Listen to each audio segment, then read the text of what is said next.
the maximum level expert. She thrives in interstellar riches. This video is purely for entertainment and does not infringe on copyrights or laws. The rights to the novel and image belong to the original author. We do not claim ownership. Don't like waiting and want to listen to this fanfic in full now? Subscribe to our Patreon, where you'll find the best fanfics. Chapter 576 I Bloomed 1. The spicy crab made by Wen Jiu is also very popular. Steamed crabs are delicious for their own freshness, but the spicy crabs stir-fried with spices and chili peppers are just as delicious. After the crabs are processed, they are cut in half, mixed with various seasonings and spices, and fried potatoes and onions. It is an ultimate experience both visually and taste-wise. Before stir-frying the spicy crabs, Wen Jiu also wrapped the cut crabs with a thin layer of batter. They were crispy and tender when bitten. The aroma of dried chili peppers permeates the crab meat, and every bite can taste the full spiciness. The crab roe is soft and has a sand-like texture, and the deliciousness and just the right salty freshness bloom together. Because she prepared steamed crabs for Stephanie, who can't eat spicy food very well, she put a lot of chili peppers in when stir-frying the spicy crabs. The hot and spicy aroma perfectly occupied every inch between the lips and teeth, making Jiu, who had not eaten spicy food for a long time, a little uncomfortable, but he was reluctant to give up such a delicious spicy crab. He could only drink milk to relieve the spiciness, while competing with Hukiki for the remaining spicy crab on the plate. You have eaten so many spicy crabs. Why are you still trying to grab the rest from me? My stomach is not full yet. Besides, this is not your exclusive spicy crab. The two of them were arguing and fighting for the remaining half plate of spicy crabs, which made the girl's present feel unbearable to watch.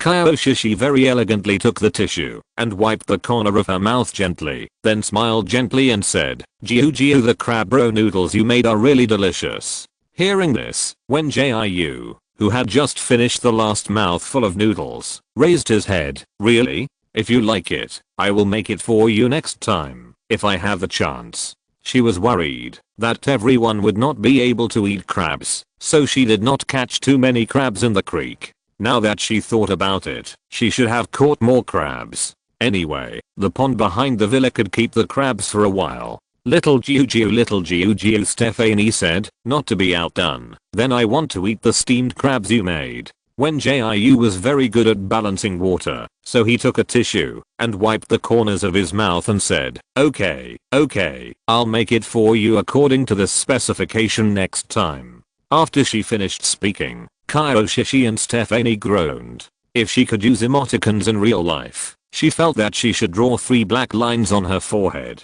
because she was really not good at saying those coaxing words. Although Kyoshi was her best friend, Stephanie had a good relationship with her. Besides, part of the points for rescuing people were paid by the latter. So balancing water was the only choice she could make now. Stinky fox. Give me back the spicy crabs. Jiu suddenly screamed. Hukiki was seen holding crabs in his left hand and potatoes in his right hand, and the plate with half of the spicy crabs left was clean. Hearing this, he gnawed on the crab and said, "Eyeing. You little brat is so disrespectful. I'll come and take care of you after I finish eating the crab. TSK, what immortal or not, don't think you're the only one who can change from a fox to a human." Jiu raised his chin and responded, Ahij can also change from an animal to a human. The reason why he and Kyoshi were not surprised that Hukiki was a monster was because they had previously suffered the shock that Ziohei was Chujian. As the saying goes, there are all kinds of strange things in the world. Chujian can turn into Ziohei, so there's nothing to be surprised about a fox turning into Hukiki. Eyeing, then your Heej must not be as good as this immortal. Hukiki said while chewing potatoes. This immortal can cast spells. He has learned a lot of spells from Wen Jiu now. Although he is best at making shaved ice, at least he has something to brag about. Hearing this, Jiu subconsciously retorted, our brother Hei is very powerful. 1 against 5 is no problem. As he was talking, he felt the gaze of Wen Jiu.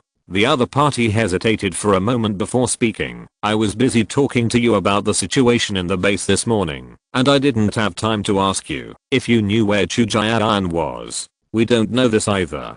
Zikingayu scratched his head in shame. When I woke up, I only saw Shishi. Later, we looked for Brother Hei and the inferior seedlings, but we didn't find him. After the words fell, Kyo Shishi followed up with a few words, saying that she knew the same as Zikingayu. This made Wen Jiu a little confused. Could it be that she was the only one who woke up and was locked in a small dark room? When we woke up, we were locked in a big room. In addition to us, there were nearly 100 children locked up. Kyo Shishi recounted the experience of herself and Zikingayu, and Wen Jiu felt more distressed. Although she knew that the treatment of inferior seedlings was not as good as that of high quality seedlings, she did not expect that the treatment between the two would be so different. Sorry, I should have come to you earlier. Wen Jiu felt his eyes warm. I'm really sorry. However, Kyo Shishi just left the chair, walked over to hug her and smiled calmly. It's okay. In fact, I don't think this start is too bad. Although Zikingayu and I have experienced a lot of hardships, we have grown a lot after the storm. Jiu, you don't know, we have been promoted to the 3rd level of supernatural power. Seeing this, Zikingayu did not argue with Ukiki anymore. He quickly continued Kyo Shishi's words. Jiu, you didn't expect it?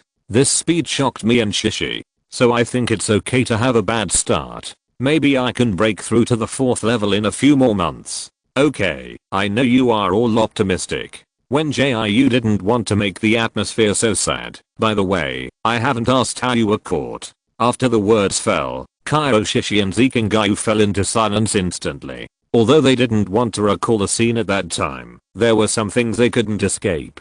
So Kyo Shishi took a deep breath and said, after you and Brother Hei went back to the room to rest that day, Zikingayu stayed in my ward to accompany me. At that time, she had finally recovered, so Zikingayu always wanted to find an opportunity to accompany her more. After the other party arranged the bodyguards he brought outside, he stayed in the ward to chat with her and make her happy. The two were chatting happily when they suddenly smelled a faint burnt smell. Zikingayu first sent a message to the bodyguard outside, but as time passed, he never received any response from the bodyguard. The burnt smell in the room became stronger and stronger, and even the temperature was rising a little bit. They are not stupid people. When they saw this, they knew that something must have happened. Today's first update has been delivered. Please check it out. Little Angels. 030. Chapter 577. I bloomed too. Then I tried to push the door open and took a look, but I was scared. Although Zikingayu was wearing a relaxed and happy smile at the moment, as if he was telling a story that had nothing to do with him. As soon as he opened the door, he saw corpses all over the floor, and the extremely dazzling blood dyed the floor red. He didn't want to talk about those tragic scenes. He only said that after he calmed down, he found that there were raging flames at both ends of the corridor. Seeing this, he quickly turned and ran to Kyo Shishi's bed and took the other's quilt into the bathroom to wet it. Jiu, let me tell you, he was really super funny at the time. Kyo Shishi was afraid that these things would make Wen Jiu sad. He wet the quilt and wrapped it around me and then wanted to carry me outside. As a result, he was so tired that he started to pant when he ran to the door of the ward. Therefore, Kyo Shishi could only struggle to jump down and divide the quilt between Zikingayu. The two rushed out of the sea of fire with wet quilts and met Chujian when they were going down the stairs. The other party originally wanted to go upstairs to find Wen Jiu, but after seeing them, he turned around and used his supernatural power to construct a shield and sent them downstairs safely. The matter should have ended here, but after they finally ran to the hall, they saw a group of masked cloaked people waiting there. Kyo Shishi and Zikingayu had little fighting power, so they were firmly protected by Chujian. Although the other party had not fully recovered, he did not fall into the slightest disadvantage when fighting with the cloaked people. To be honest, Brother Hei is really cruel when he fights. Zikingayu recalled the scene and felt that Brother Hei was very handsome when he beat people.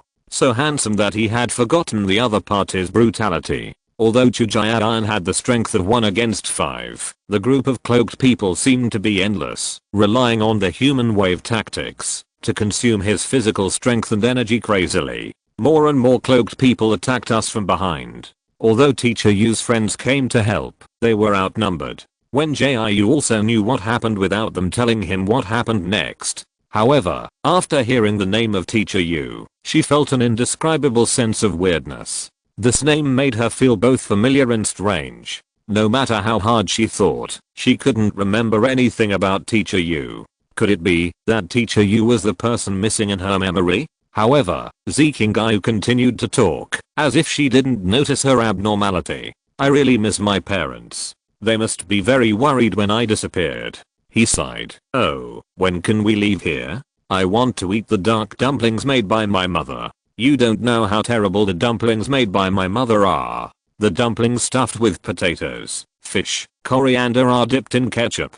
I can stay in the toilet for half a day after eating one. As he spoke, he found that no one paid attention to him. Wen Jiu, who was sitting well, was now lying on the table and shaking constantly. Seeing this, he jumped off the chair instantly and wanted to go over to ask, but was stopped by Stephanie next to him.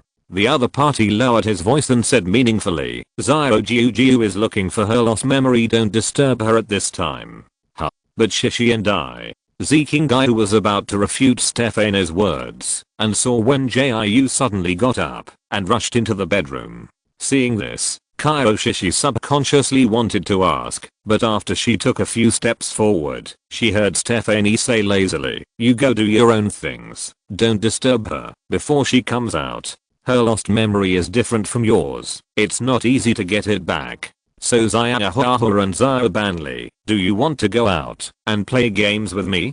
Shishi originally wanted to ask a few more questions because she could feel that her lost memory was filling in little by little, just like the most critical piece in every puzzle was finally installed. But she and Zikingayu didn't show any discomfort, so she didn't understand why Wen Jiu's reaction was so big. It can't be said that she didn't understand, she was just very worried about the other party. But now Wen Jiu had locked the door. She turned the handle for a long time, but couldn't open it. She could only sit cross-legged in front of the door and wait for the other party to come out. Seeing this, Zikingayu wanted to sit at the door with her and wait. But when he saw Hukiki quietly cleaning up the dishes, he felt that his job was taken away by someone else. So he thought that Wen Jiu would not come out for a while, so he stepped back a few steps to compete with Hukiki to clean and wash the dishes. The bedroom at this time. Hiss. Wen Jiu rushed straight to the bathroom after closing the door. She looked at herself in the mirror crying uncontrollably, and the inexplicable sadness in her heart continued to spread. Broken fragments flashed through her mind one after another, and she wanted to find that figure through these fragments. But the more Wen Jiu thought about it, the more her head hurt, as if there were dense needles on her scalp, and the pain of the explosion made her tears more turbulent. Teacher Yu, such pain is not only physical, but also a huge torture to her spirit. Scene after scene flashed by quickly, like a revolving lantern before death. But the more pain she felt, the more she wanted to hold on. She gritted her teeth and lay on the sink, turning on the faucet and splashing water on her face, trying to keep herself awake. After all, when the pain is unbearable, people will either die or faint from the pain. Wen Jiu felt that her back was wet with cold sweat, but she had no intention of caring about it now. She was trying to grasp the fleeting fragments of memory in her mind. First, it was the lazy and charming voice that lingered in her ears when she left the registration point in disappointment. Then it was the graceful and light figure jumping on the stage when she took the first fighting class, and the silver white rose earrings that the man handed over, asking for leave to accompany her to choose a house she liked. Countless fragments were wrapped in the tide and attacked her. She could only try to find the most critical piece and put it on the missing memory pictures. The other person was like a flame burning in the winter night, always trying to illuminate her and warm her. Even though she was being tortured by all kinds of pain, she was happy that she had finally regained her memory until the image of the burning flames flashed through her mind. Suddenly, Wen Jiu heard the subtle sound of flowers blooming. She raised her head and looked at herself in the mirror. The pair of animal ears that popped out of her head were no longer enough to surprise her. She only stroked her face upwards with trembling hands, and she stopped only when she touched the left corner of her eye. The grey blue eyes in the eye sockets had disappeared, leaving only a silver white rose stained with blood, which was now blooming. This is the second update of today. Thank you little angel for your support and love. Chapter 578 I bloomed 3. Time passed by little, and Zeke and Gayu and Hukiki rushed to clean up the dining table and the kitchen. When they walked out of the kitchen, Wen Jiu's bedroom door was still closed. Seeing this, Zeke and Gayu hurriedly ran to Kyoshishi's side. Why hasn't Sister Jiu come out yet? However, the other party just shook her head and replied, I don't know. Stephanie said she can't come out for a while. They had exchanged names when they met today, but she and Zeke and Gayu tacitly did not call each other's names. After all, they were not sure whether Stephanie was an enemy or a friend, and showing their friendliness too early would be taken advantage of by the other party. Hearing this, Zeke and Gayu also sat down cross-legged. Strange. I feel like my memory is going back a little bit, but I can not only wash the dishes, but also clean the kitchen, and I don't feel uncomfortable anywhere. You are you. Jiu is Jiu. Kyoshishi couldn't help but roll her eyes at him. There is a saying that people can't be generalized. Jiu is going to impact the 5th level of superpowers. What about you?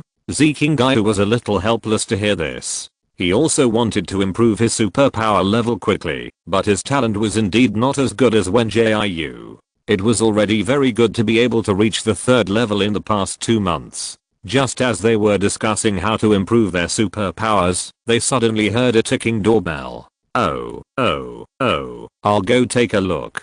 Hukiki hurried to the door to check and saw a big face on the electronic screen. After taking a look, he turned back into his fox body and ran to Stephanie, whispering to her that there was a nursery teacher with a stranger outside. Hearing this, Stephanie's sleepy look disappeared. She ran to the door with a smile on her face. Little Mask, are you here to deliver food to us at this time? Hearing this, Kyoshishi and Zeke and Gayu came over together. They thought it was the nursery master who came to deliver something. However, there were not only nursery masters standing at the door, but also several unfamiliar faces they did not know. Hello, number 10. I'm Teacher Yun from the Imperial Capital Military Academy. Teacher Yun did not expect that it was number 10 who came to open the door, but he still quickly made a friendly smile. He was different from Teacher Yun, who had been an instructor in the military district for a long time. He was still very good at coaxing students. Because the 1st military district was worried that the 3rd military district would do something, he was not allowed to go to the 1st collective training. Who knew that Teacher Yuan and the seedlings would directly confront each other, and the people of the 3rd military district had a suitable reason to reject their proposal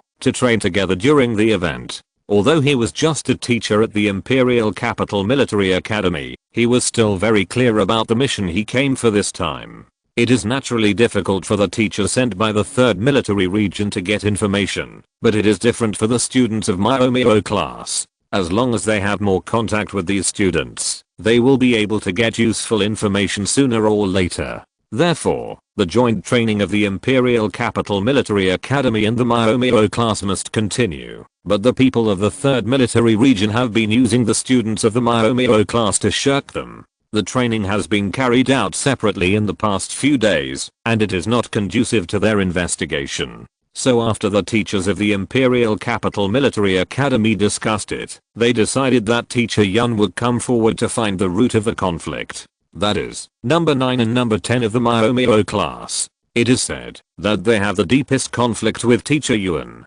If it can be resolved, the teachers of the base will not refuse the joint training on this ground. Oh hello, Teacher Yun. Stephanie waved with a smile. You have beautiful eyes, very suitable for pendants. After the voice fell, the young boy standing behind Teacher Yun couldn't help but clenched his fists. You are so rude. Hearing this, she twisted her hair with her fingers and said, thank you for the compliment. It was not the first time she was called rude, and she didn't care about these gossips. Ahem, young Xiao, shut up.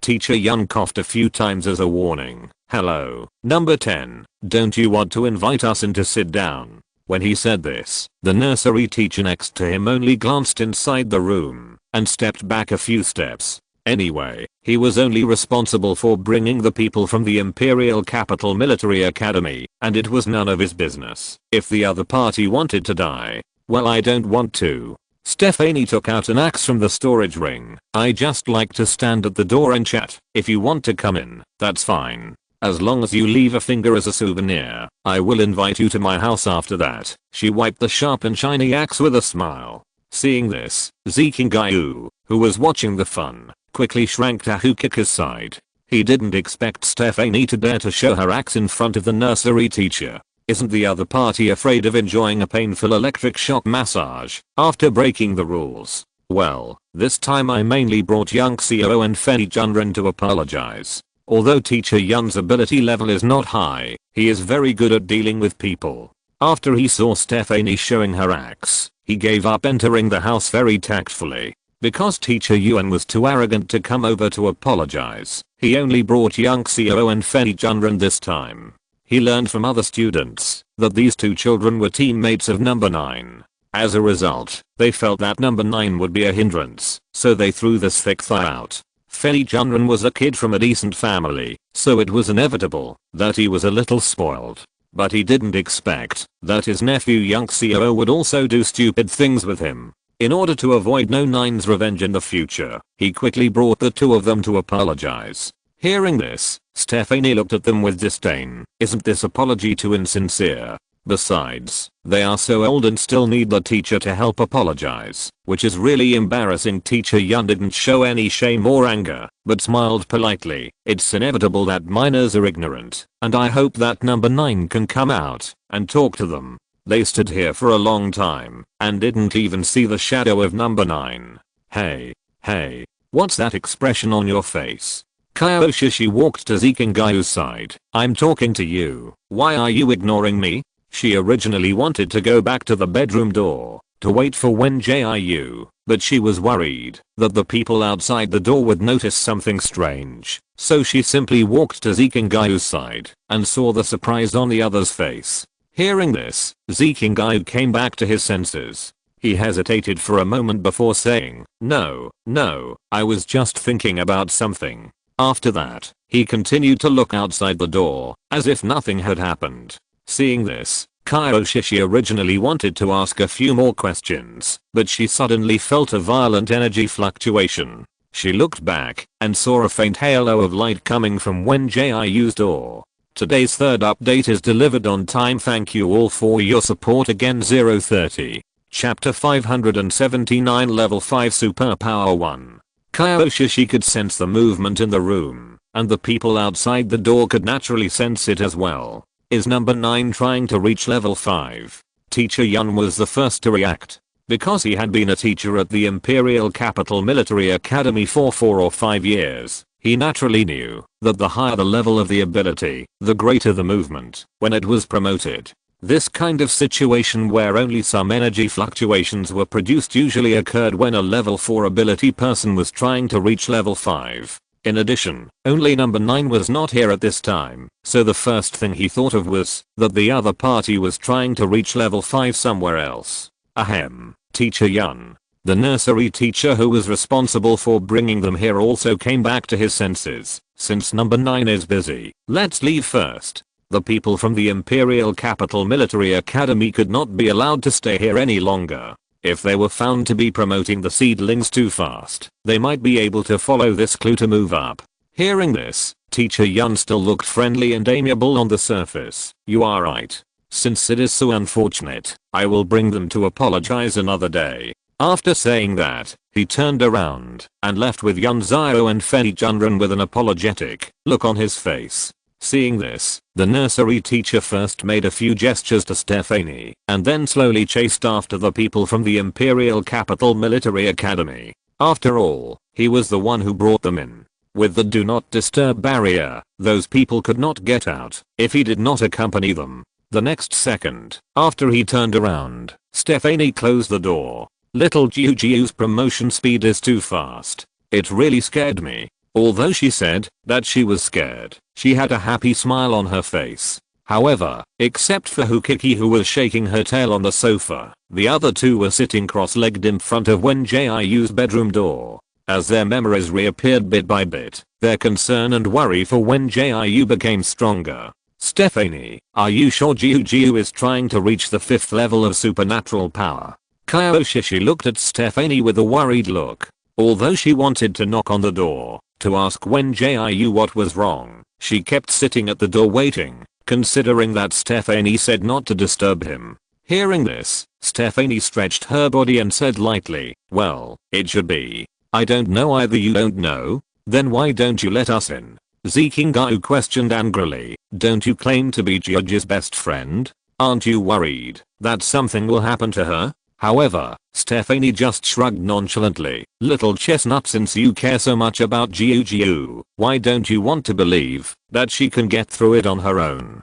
Do you know? The later the level of supernatural power is, the harder it is to advance, not only because many people can't touch the edge of advancement, but also because most people can't endure the pain of advancement. She is also a person who has experienced the pain of advancement. That kind of pain can only be understood, but not expressed in words, and it is definitely not something that can be helped by outsiders intervening. Although she didn't want Wen Jiu to endure this pain so soon, she didn't have much time left, and she must race against time to help him strengthen his strength. Otherwise, if she missed this opportunity, it would be difficult to find a new opportunity. Fortunately, Wen Jiu was stronger than she expected.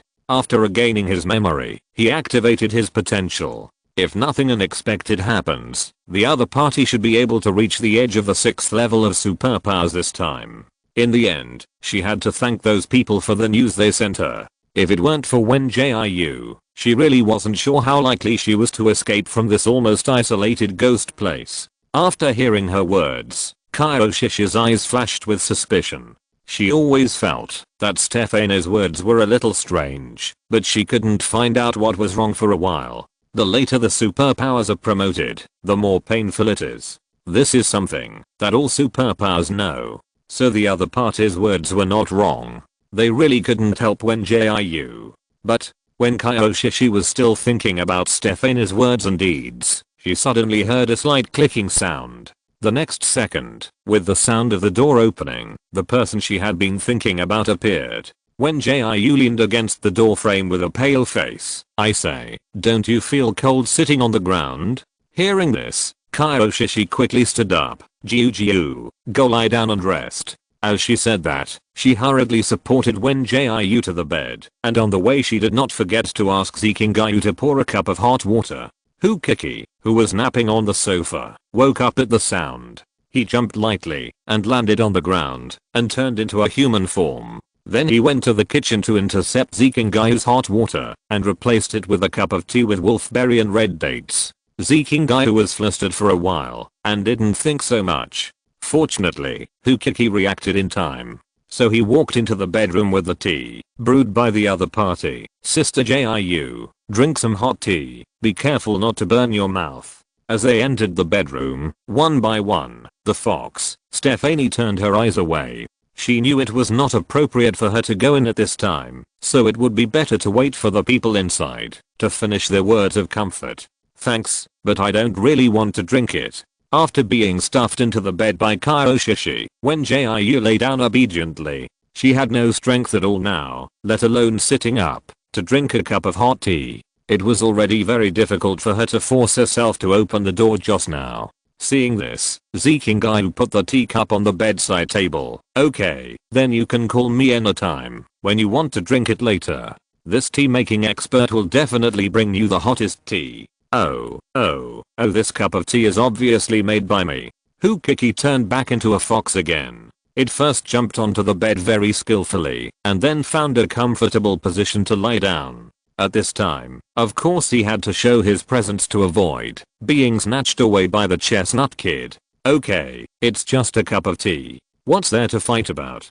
Kyoshi glared at them as if warning. Don't disturb Jiu's rest. Wen Jiu, who was lying on the bed, didn't even have the strength to speak. She squinted her eyes and felt that everything in front of her was weak. The memory was recovered, but the price she paid was also terrible. After the silver white rose bloomed, she felt as if she was torn apart. It was as if there were countless seeds in her body, vying to break out of the ground. The indescribable pain almost made her faint, but fortunately she had been forcing herself to stay awake. After the dense pain subsided, she realized that she had successfully advanced. But what surprised Wen Jiu the most was not that she had bloomed, but the memories that suddenly flashed through her mind. In addition to the part she had always wanted to find back, there were also some familiar and unfamiliar scenes. This is the first update of today, please check it out. Little Angels 030. If you're listening to this novel on a channel other than Fanfic World, it means they downloaded and uploaded it without effort. We cordially invite you to visit our channel, Mundo Fanfic Novelos. There you'll find the original version of this story and you can explore many other novels of various genres. We're waiting for you to immerse yourself in a world of incredible novels. Chapter 580 Level 5 Superpower 2. Wen Jiu paused for a long time before speaking. Shishi, I want to ask you a question. Huh? What? Shishi was about to take Zikingayu and the others out, but before she got up, she heard Wen Jiu's weak voice.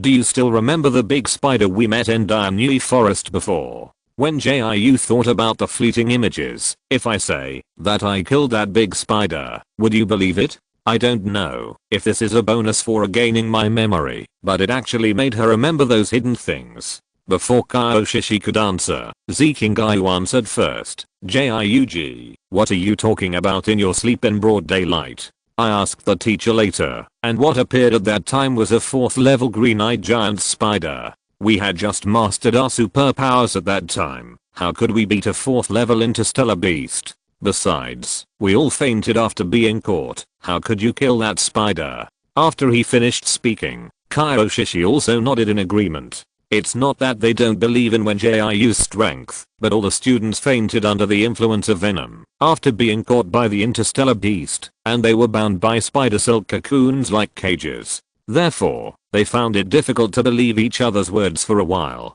Oh, Wen Jiu didn't have much energy to explain. Then you go out first. I want to be alone for a while. She knew that these things were particularly outrageous now, but she just remembered what happened in Dianui Forest. Hearing this, Shishi and Zikingayu could only look at each other, and then walked out in unison. They didn't forget to take Hukiki away before leaving. With the sound of the lock closing, Wen Jiu was the only one left in the huge bedroom. She just stared at the empty ceiling absent-mindedly, and those scenes after scenes entangled her, as if vines sprouted from her flesh and blood, making her at a loss, and not knowing how to face it. It's not that she regretted what she had done in the past, but she felt that the self in her memory made her very unfamiliar. That cold, bloodthirsty self who gets excited by killing. She used to be busy making money and seldom thought about it, but now that she has let go and thinks about it seriously, her emotions have always fluctuated strangely. It started when she first fought with Zikingayu. She had fought with others before, but she actually had the idea of killing the other party. And the longer the battle lasted, the stronger her thoughts became. But she couldn't figure it out. After thinking about it for a long time at that time, and the next group to fight was Shishi and Minahan, so she didn't think about it any further. So, I started to become strange from that time. Wen Jiu muttered to herself while lying on the bed. At first, she thought that this change started from Dianui Forest, but she didn't expect that it could be traced back to when she had just entered the academy. Then she thought about it seriously again. If she counted those things that didn't conform to her own ideas. She first showed a strange bloodthirsty emotion when she was surrounded by Shigang and others. Bloodthirsty, cold, irritable. No matter how you look at it, it looks like the symptoms of Chujiayan's madness. It seems that she has basically confirmed her identity as an experimental subject. Her doubts now can be said to fill her whole heart. Not only the pair of animal ears that suddenly appeared and disappeared, but also the rose that bloomed and withered in her left eye. Every point made her feel extremely confused. Dong dong. Zio Jiu, do you want to eat some egg tarts? The ones baked by Hukiki are especially fragrant. Stefana's voice sounded outside the door. Hearing this, Wen Jiu thought for a moment and responded. As soon as the voice fell, the other party walked in with a plate of steaming egg tarts. Zio Jiu, how are you recovering now? Stephanie put the egg tarts on the bedside table. The three of them didn't dare to come in, so they sent me to check the situation. In fact, Stephanie suppressed the other three people by force and forcibly took away the egg tarts baked by Hukiki to visit Wen Jiu. I don't think you are as weak as Zhao Bangli said. She moved her chair over and sat down. By the way, you should have broken through to the 5th level of supernatural power this time, right? Hearing this, Wen Jiu couldn't help but turn his head to look at her. His eyes were more serious than ever before. Stephanie, do you have anything to say to me? Well, no. Stephanie still had that smiling look, but a trace of worry flashed in her eyes. Oh, then don't say it, if you don't want to. Wen Jiu was too lazy to ask. She was exhausted. Seeing this, the other party came over and said, Zhao Jiu, have you ever thought about escaping? Don't you think it's boring to stay here all the time? This remark hit Wen Jiu's heart, but it was a pity that her thoughts were very scattered at the moment, and she didn't have the mind to think about the meaning of Stephanie's words. It's okay, farming and training every day is not boring. She took a deep breath. Her face was full of fatigue. Hearing this, Stephanie couldn't help but shrugged. Oh, I see. I thought you would especially want to leave the base after you regained your memory a little bit. When Jiu closed his eyes, you came to me alone and laid so much groundwork. If you have any ideas, just say it directly. I don't have the energy to beat around the bush with you now. Her thoughts are really confused now, especially after she found out that she would lose control. She suddenly didn't know how to face it. At first, when she learned from Zhu Wangming that she was an experiment, she only thought that there would be some changes in her appearance, but she didn't expect that those side effects would be like a thorn in the flesh and had already unknowingly invaded her body and mind. And she didn't realize all this until now. It seems that she has really lived a stable life for too many days and lost her vigilance against those unknown dangers. Hearing this, Stephanie showed a smile that she had expected. Well, okay, actually, I don't have anything to say. I just want to ask you if you want to leave the base. What if I want to? If I say I want to, can you help me leave? When Jiu came back to his senses and snorted coldly, I see you don't want to ask me, but want me to help you. She felt that Stephanie went around in circles, just hoping that she would cooperate with the other party. After all, it is difficult to escape from the base with the power of one person alone, but if there is the power of a second person, a third person, or even countless people, let alone escaping from here, it is not a problem to overturn this place. Stephanie didn't expect that her purpose would be seen through so quickly, but she still maintained a nonchalant smile and said, Zhao Jiu, I really want to help you. Whether you want to help me or yourself, I think you should know in your heart. When Jiu didn't want to consider her words when she was sleepy, and she would say anything very directly. She thought it was strange that Stephanie was so shameless to make friends with her at the beginning, and now it seems that the other party just wants to use her to achieve the purpose of escaping from the base. But what can she use? Her strength is not top-notch. Instantly, a guess emerged in her mind. Today's second update has also been delivered. Thank you for the support of every little angel. 030 Heart. Chapter 581 Level 5 Superpower 3. Stephanie, you chose to approach me because the nursery master assigned you a task, right? After Wen Jiu's voice fell, Stephanie's smile suddenly stiffened a lot. Let me think about it. It should be because my identity is special, and then you found that I'm useful to you, so you temporarily betrayed them and wanted to achieve your goal by cooperating with me. After all, no one wants to stay in a cage as a prisoner. Compared with getting unreliable promises from them, you still hope to escape with me. Am I right? Her speculation is not entirely imaginary, mainly because many of Stephanie's behaviors are very strange. From the other party approaching her inexplicably at the beginning, to later replying to the nursery master to live together, every bit revealed something wrong.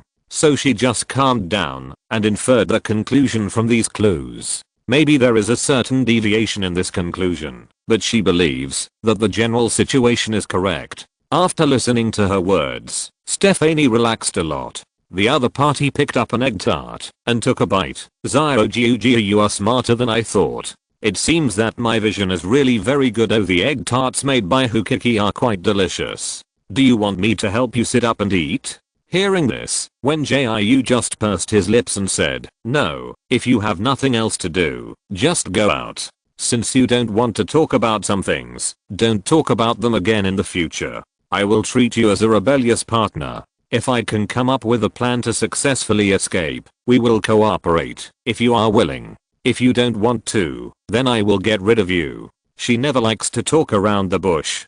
Stephanie now knows a lot of secrets. If she can't reach a cooperation with the other party in the future, she will definitely put aside the old relationship and solve it. After the voice fell, Stephanie couldn't help but be stunned for a moment. She thought that this matter could be bypassed, but she didn't expect Wen Jiu to get to the bottom of it. But thinking about it seriously, the other party has always been a character who either doesn't do it, or does it to the end. For example, if Wen Jiu wanted to be promoted to the top 10 and enter the Star Island, even if her strength could not compare with Ivan, she would try to fight for it without hesitation. Even if the other party was alone in the hunting competition, he would try his best to find a way to get the first place. Stephanie initially wondered why the seedling masters valued this airborne seedling so much. After all, there were more than one high quality seedlings that were airborne. She had been here for almost 3 years and had seen many seedlings that were rated as high quality seedlings as soon as they entered the base. However, those high quality seedlings did not receive the same treatment as her. The Star Master of Brickstar personally told them to take good care of them. He also ordered the best masters in the base to form a team and tailored a plan for Wen Jiu to be promoted to a plant in March. She did not care about Wen Jiu's appearance at first until she was called by the Star Master for a talk. The other party proposed that, as long as she could help the master's plan to be implemented smoothly, he would hand over all the information about her sister and let her leave Brickstar to regain her freedom. Actually, she didn't want to agree to this condition at first, because she knew that she had been trapped in the base for 3 years, and to put it bluntly, she was held hostage by the Star Lord, so the other party would never let her leave.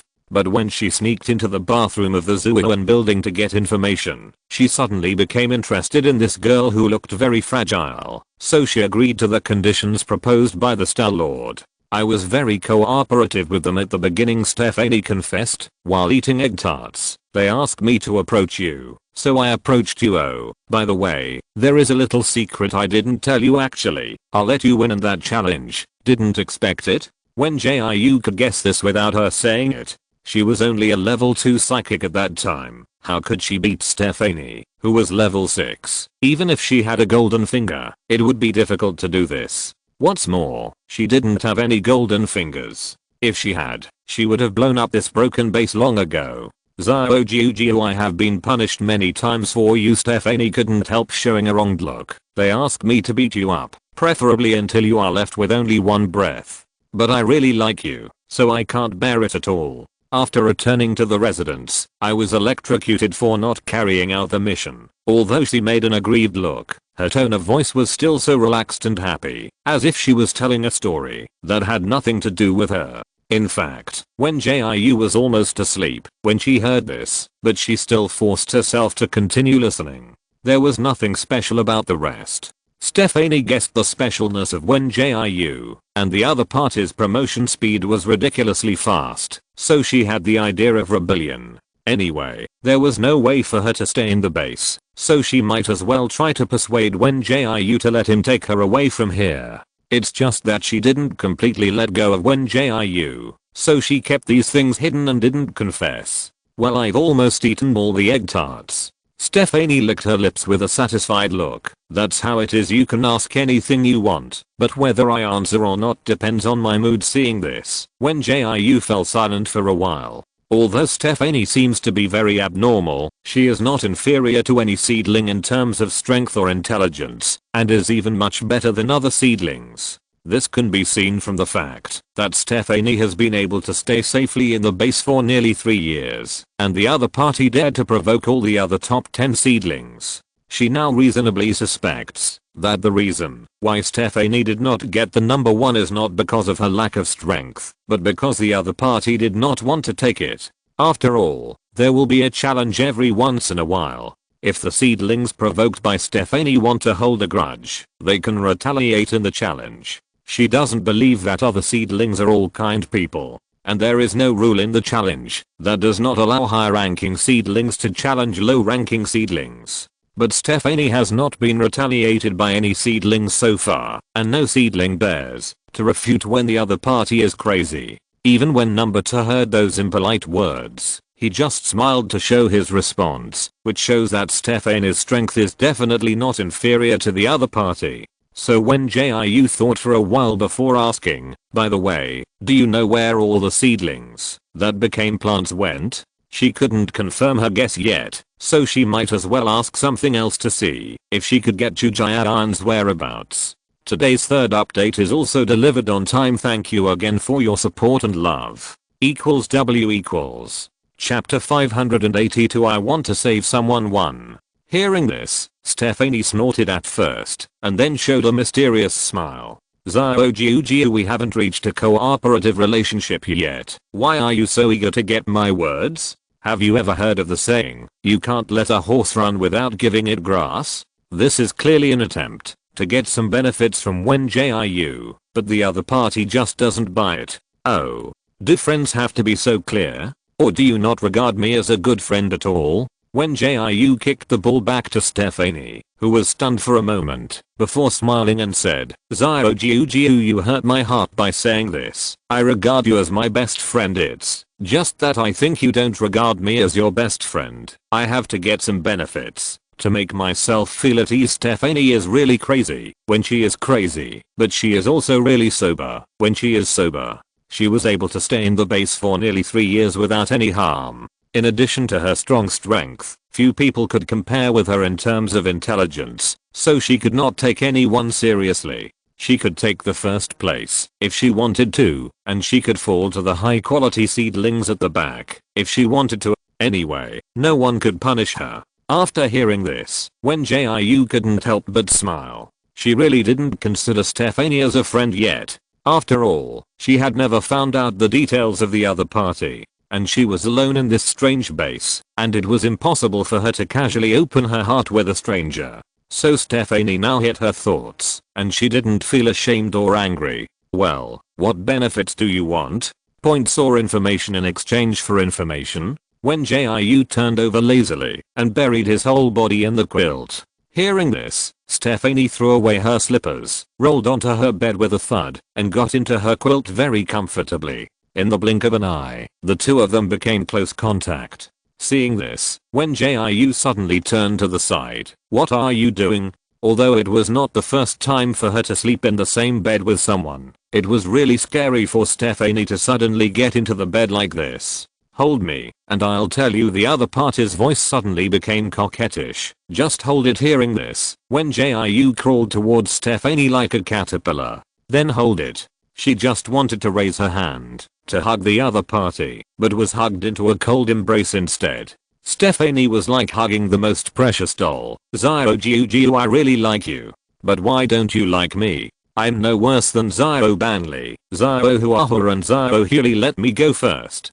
I'm about to lose my breath. Wen Jiu didn't expect the other party's strength to be so great that she struggled for a long time, but couldn't push it away. With this, Stephanie reluctantly let her go. The two of them just stared at each other on the bed. After a long while, Wen Jiu finally caught her breath. She spoke very weakly. Can you tell me the answer to that question now? Well, okay. Stephanie still had a smiling face. After the seedlings become plants, they will be sent to the Research Institute, which is the current headquarters planet of the 3rd Military Region.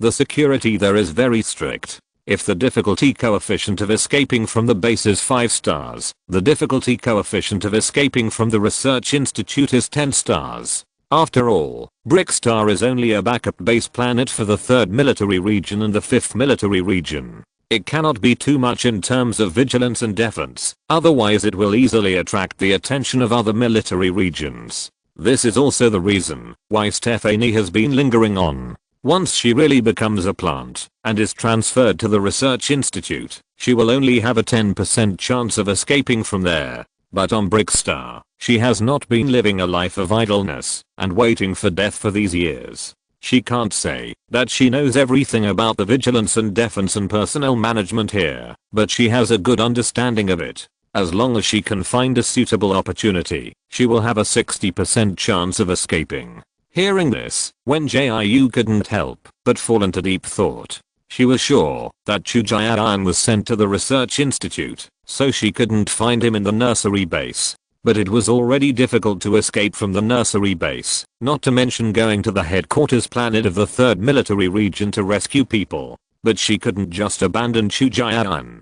Although he wanted to use her at first and stayed, he became close to her after spending a long time together. Otherwise, when the incident happened, Chu Jian wouldn't have wanted to go upstairs to find her despite the fire. Just for his thoughts, she couldn't ignore him. But she couldn't protect herself now, and there were some things she couldn't do anything about. Jiu, don't you have a friend in the institute? Stephanie was good at observing people's words and expressions. Hey, why do you have so many friends? Do I still have a place in your heart? After she finished speaking, Wen Jiu hesitated and said, well, if nothing unexpected happens, he should be in the institute. If I want to save him, what do you think is the probability of my success? Well, although I don't want to discourage you, I think the probability is 0. Stephanie supported her head with one hand and continued with curiosity. I'm curious, what kind of friend is so worthy of your rescue?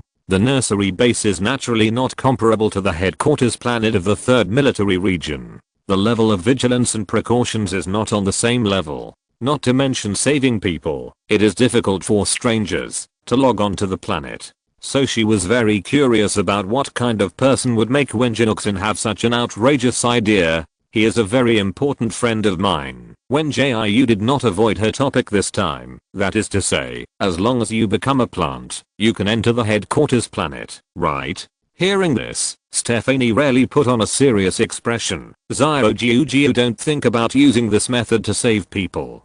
Do you know the fate of becoming a plant? Unlike being imprisoned in this place, plants are toys at the mercy of others. You can't escape, even if you want to. If you really want to save that friend, you might as well wait until you escape from the nursery base and then appeal to the Federation to let them rescue you. After she finished speaking, Wen Jiu not only did not become serious, but smiled knowingly and said, so, you have found a way to escape from the nursery base, right? Staying in the nursery base is also a toy at the mercy of others, but Stephanie not only did not think so, but also said that she would appeal after escaping. Therefore, she can reasonably infer that the other party has found a way to escape, but just lacks an opportunity or a helper, so he will try every means to win her over. Today's first update has been delivered. Please check it out. Little Angels 030. Chapter 583. I want to save someone too. Why hasn't Stephanie come out yet? She's not brainwashing Jiu in there. Zikingai kept walking back and forth in front of the closed door, making Shishi, who was squatting beside her, feel a little dizzy. I told you to be quiet for a while. I'm almost fainting from watching you. She couldn't help but complain. Besides, it's useless to worry here. Why don't you open the door and take a look? After hearing this, the other party immediately sat down obediently. I'm just worried about Jiu. Seeing this, she came over and gossiped. Let's not talk about Jiu for now. What happened to you just now? Anyway, Wen Jiu is fine now and has someone to take care of him, and she thinks Stephanie is worried. Look doesn't seem fake, so she shifted her focus to Zikingai. What's going on? The other party's expression suddenly became panicked. Sister Jiu's matter is more important. I saw her face was as white as paint just now, which scared me. Although Zikingai has a rather spoiled and arrogant personality, he has been well educated in terms of morality. Therefore, he will become a stutterer whenever he lies, but he himself does not know this problem. However, Shishi has been with him day and night for so long, and she has already understood his personality and temper thoroughly. How could she not see that he was lying at this moment? Seeing this, she simply asked straight to the point. Just now, people from the Imperial Capital Military Academy came to apologize, and you hid as soon as you saw Fei Junren. Do you know him? Zikingayu panicked all of a sudden and didn't even know how to lie. Fortunately, Kaioshishi quickly changed the subject. By the way, the egg tarts baked by Hukiki taste pretty good. I think they are comparable to those baked by Jiu. Oh, yes, I think so too.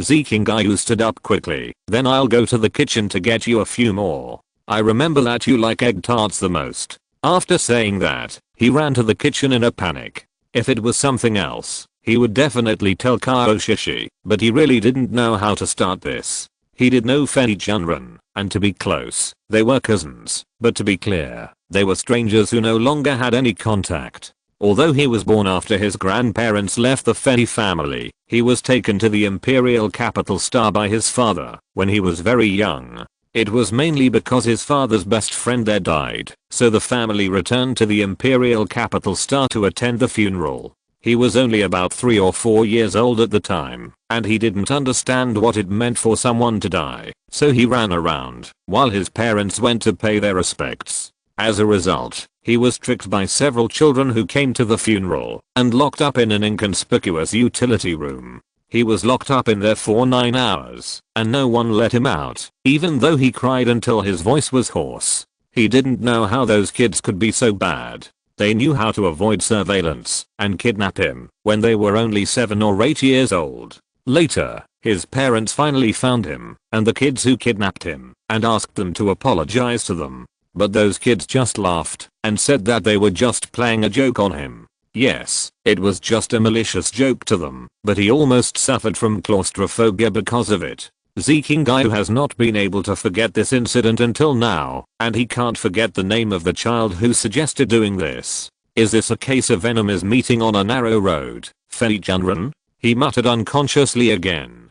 Oh, come to the kitchen to steal my egg tarts? Hukiki appeared from nowhere, and he sniffed for a moment with a comfortable look on his face. Young man, you have a lot of resentment. As he said that, he turned back into his fox body, shaking his tail and circling around Zikingayu's feet. However, the other party only snorted in a very arrogant manner, picked up the plate, and walked around him to the door. Seeing this, Hukiki once again transformed into a human form, but he did not retract his fox ears and foxtail. Although he was a fox spirit who could not cast spells before, he was still very proficient in the skills that fox spirits have. It is well known that fox spirits can absorb human essence to improve their cultivation. But few people know that they can also absorb human resentment and transform it into spiritual energy to practice. It's just that the process of this transformation is more complicated, and if you are not careful, it will backfire on you. So few fox spirits will take this path to practice. Hukiki didn't want to go this dangerous road, but he could see the entangled resentment. Because when Jiu's friends are his friends, he would kindly remind him. After all, it is not a good thing for people to have too much resentment. As for whether the other party can listen to it, it is not within his scope of concern. Come on, I'll reheat these egg tarts for 2 minutes. Zikingayu handed the plates to Kaioshishi. Why haven't Yoji and Stephanie come out yet? Could they have fallen asleep in there? After saying that, the other party glanced at him. Do you think everyone is like you and can fall asleep in any situation? This made him scratch his head a little embarrassed. When he and Kaioshishi first came to the seedling base, they were panicked and scared, so the two of them had to go together, no matter where they went. Even when sleeping on the big bunk bed at night, they had to huddle together for warmth. At that time, Kaioshishi said that she was afraid of not being able to sleep, and he whispered that he was the same, but it didn't take long for him to sleep like a dead pig. Oh, I don't think they can come out for a while. Do you want to go outside to take care of the vegetables? Hukiki can only stay in the house due to his status, so the other two usually do the planting and harvesting of vegetables. Now there are 2 more people, just right to send them out to farm. Hearing this, Kaioshishi and Zikingayu looked at each other, then stood up and walked out the door. Seeing this, Hukiki reminded them again, the farming tools are all on the 2nd floor, and your residence is also on the 2nd floor. So the two of them ran upstairs and ran downstairs to farm outside. Although they had never taken care of vegetables, in their cognition, it was nothing more than watering and fertilizing, and it was not particularly difficult. So the two ran out happily, but froze when they saw the vegetable field. Aren't these vegetables grown? Why do we have to come out to take care of them? Zikingai looked at the plump red tomatoes. I'll go back to the house to get a few vegetable baskets first. He thought they were out to water, fertilize and remove insects, but he didn't expect Ukiki to ask them to pick vegetables. But as soon as he walked to the door, he noticed the flower pots placed next to him. He remembered that, when he first came in the morning, there was nothing in the flower pots except soil. But now, these flower pots not only have plants, but also bloom with silvery white roses. It's really strange. Today's second update has also been delivered. Thank you to every little angel for your support. The little angels who follow the update have worked hard. The little angels who insist on voting and checking in have also worked hard. 030. Chapter 584. Counterfeit Sunbadeo 1. Exchange sincerity for sincerity. The latest news I just heard is that because Sister Fake cooks so deliciously, she was kidnapped by a mysterious force and became a private chef. Chris wants to eat 5 bowls. Do you think this news is reliable? Can you stop reading the rumors spread by those marketing accounts on Zingbo? Exchange sincerity for sincerity, brother. I usually don't say anything, but this news is absolutely reliable. I heard it when I attended a cocktail party with my dad. Chris wants to eat 5 bowls. Okay. I know you are the young master of the Zen family now. Get up. When Zenzin saw this news, he couldn't help but chuckle. But in the next second, he was punched by his father. Are you chatting with your friends again? You are so old. Can you let me worry less? Zenfu looked at his son with regret. Why did he raise such a useless person? Usually, he either eats and drinks or has fun everywhere. Last time, he finally brought someone to a cocktail party, but the kid asked around for information about a host, which made him so angry that he wanted to throw him out of the venue. Hearing this, Zenzin closed the light screen panel and said indifferently, Dad, I'm also working hard. Besides, I just found a job last month. Although Zenfu really became rich overnight, he can't rely on his father for the rest of his life. It's just that compared to his father who loves business, he prefers to be a salted fish in the office. As the saying goes, a worker's soul is a worker, and he likes to work. But his father just hopes that he can grow up and inherit the so-called Zen group in the future. This is really too difficult for him, a salted fish. What's the point of you looking for those jobs? Let me tell you. Zenfu was interrupted by Zenzin before he finished speaking.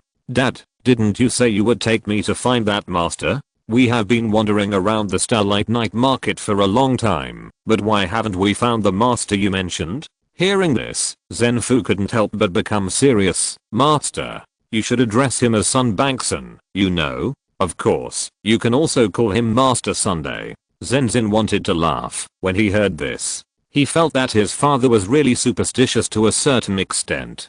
Who cares about metaphysics these days? There is no metaphysics that cannot be broken by advanced technology. He knew that his father's biggest hobby was superstition in metaphysics, otherwise he wouldn't always be cheated in the Star Network world. Although Zenfu bought a talisman from this master son before, he really became rich overnight with this talisman after returning. But he always felt that this matter was purely coincidental, just like Sister Chris didn't let them travel to Pariman Star, but the interstellar spaceship they originally booked had an accident. It was just a coincidence. Okay, where is Master Sun setting up his stall? Zenzin yawned a little tiredly. Although being in the Star Network world does not require physical effort, it consumes mental energy. Ordinary people like them tend to get sleepy if they stay in the Star Network world for a long time. Zenfu first looked around and then opened the map of the Starlight Night Market, but he still couldn't find Sunbadeo's stall. Is the news wrong? He couldn't help but mutter to himself. Although Sunbadeo hasn't set up a stall in the Starlight Night Market for almost 2 months, he learned about it from a loyal customer of the other party during the day. Tonight is the day when Sunbadeo returns to the Starlight Night Market to set up a stall, so he wants to take this opportunity to ask the other party to help his son tell a fortune. But after more than an hour of wandering around, he still didn't find Sunbadeo's stall, and he couldn't help but doubt whether his news was false. Just when Zenfu was lost in thought, a middle-aged man suddenly appeared. The man was wearing a grey robe and a goatee, and he was wearing a small hat on his head that he had never seen before, and holding a piece of khaki talisman paper in his hand. After taking a look at him, the other party came up to him very enthusiastically. "Oh, are you also a guest of Sun Bangsun?" "Yes, yes, who are you?" Although he was puzzled, he still maintained a polite smile and showed his shining big gold tooth. Zhang Gaochu became more enthusiastic when he saw his gold tooth. "I'm Ojaya, the apprentice of Sun Bangsun. The master specially ordered me to come and pick you up. Is this true?" Zenfu looked at the man in front of him half believingly. How did Sun Bangsun know that I would come to him? However, the other party immediately put on a cold expression. "The name of Sun Bangsun is not false. My master knew you were coming just by counting on his fingers." Hearing this, Zenfu still felt a little strange, but with the mentality of if you miss this village, you will miss this store, he still took Zenzin with him. They walked through the streets for a long time before entering a strange place. Not far away, there was a big man with a beard sitting. The other party was wearing a yellow robe and holding a peachwood sword. This look should have made people feel awed, but the big man was jumping around so funny that Zenzin couldn't help laughing out loud. "How dare you? How dare you be so rude to me?" Zenfu knew that the person standing there was Sun Badao. When he heard this familiar rough voice, he quickly explained for his ignorant son. "Sun Badao, please calm down. My son is young and ignorant. I hope you can forgive him." "Ha. It's not up to me to forgive him or not."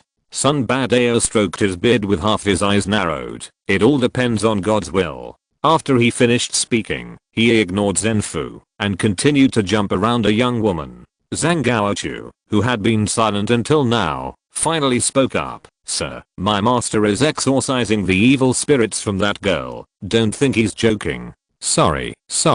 It's all my son's fault." Zenfu quickly patted Zenzin on the shoulder. "You should go apologize to Sun Bangsun later." After the voice fell, the other party only responded perfunctorily. Seeing this, Zhang Gaochu put on an unfathomable attitude. "Sir, I think you came to my master for your son." "Ha ha ha ha, yes." Zenfu didn't expect that Sun Badao's apprentice was so powerful, but the other party's next sentence made him panic. "It's a pity. I'm afraid my master can't save your son." Zhang Gaochu stroked his goatee. After all, he offended God. After saying that, he sighed and walked towards Sun Badao. Zenfu couldn't help but chase after him in a panic and asked, "Mr. Agia, I hope you can give me some advice." "Alas, I'm incompetent." Zhang Gaochu sighed again. "But I see that you love your son so much, I can't help but be moved." He first looked at the sky carefully, then leaned close to Zenfu's ear and whispered, "Why don't you pay 8,800 star coins as a charity fee, so that my master can buy an incense stick of time to help you tell your fortune? You also know that fortune telling is to spy on the secrets of heaven. If we don't pay a price, my master and I will be in a difficult position." Today's third update is also delivered on time. Thank you again for your support and love. Love you 030. Chapter 585. Fake Sun Badao 2. When Zenfu heard this, he wanted to scan the code to pay, fearing that his slow hand speed would be disliked by Agia, and even more afraid that Zenzin would really be entangled by bad luck and get into trouble. "Mr. Agia, I will transfer 8,800 star coins to you right away, and I have to trouble you and Sun Bangsun to help my son." After saying that, he clicked on the light screen panel. Zhang Gaochu was very satisfied with this picture and even slowed down his hurried pace. But before Zenfu opened the code scanning interface, he saw Zenzin striding forward and pulling the other party away. "Dad, this kind of person who comes up and asks you to pay must be a liar." Zenzin persuaded with a face full of anxiety. "I finally know why you were cheated of so much money." He used to think that Zenfu's superstition in metaphysics was a hobby. After all, he also liked to collect some strange things, so the other party often bought some messy things back, and he didn't say anything bad. Even when his mother scolded his father for this, he would stand up and explain a few words for his father. When he really saw such a low-level liar who could easily trick his father into scanning the code to transfer money, he suddenly understood the anger in his mother's heart. "What nonsense are you talking about, kid?" Zenfu was so anxious that he shook his hand away. "Mr. Agia, please don't be angry with him. If Sunbadeo could also have fans, Zenfu would definitely be the president of the fan club and a super fan among the fans. Mainly because the talismans he bought from Sunbadeo were very useful, the company's development was thriving, and the business he took on was increasing, and the star coins were pouring in like water. And when he came to thank Sunbadeo last time, the other party reminded him not to trust others easily. After he returned to the real world, he didn't let others interfere in business matters. As a result, only a month later, he found that his secretary was secretly making trouble. You know, he trusted this secretary very much before, and many businesses were handed over to the other party to handle. As a result, he couldn't hide his tail and made trouble everywhere after losing power for only a month. After this incident, he believed in Sunbadeo even more, and every word the other party said was deeply engraved in his heart.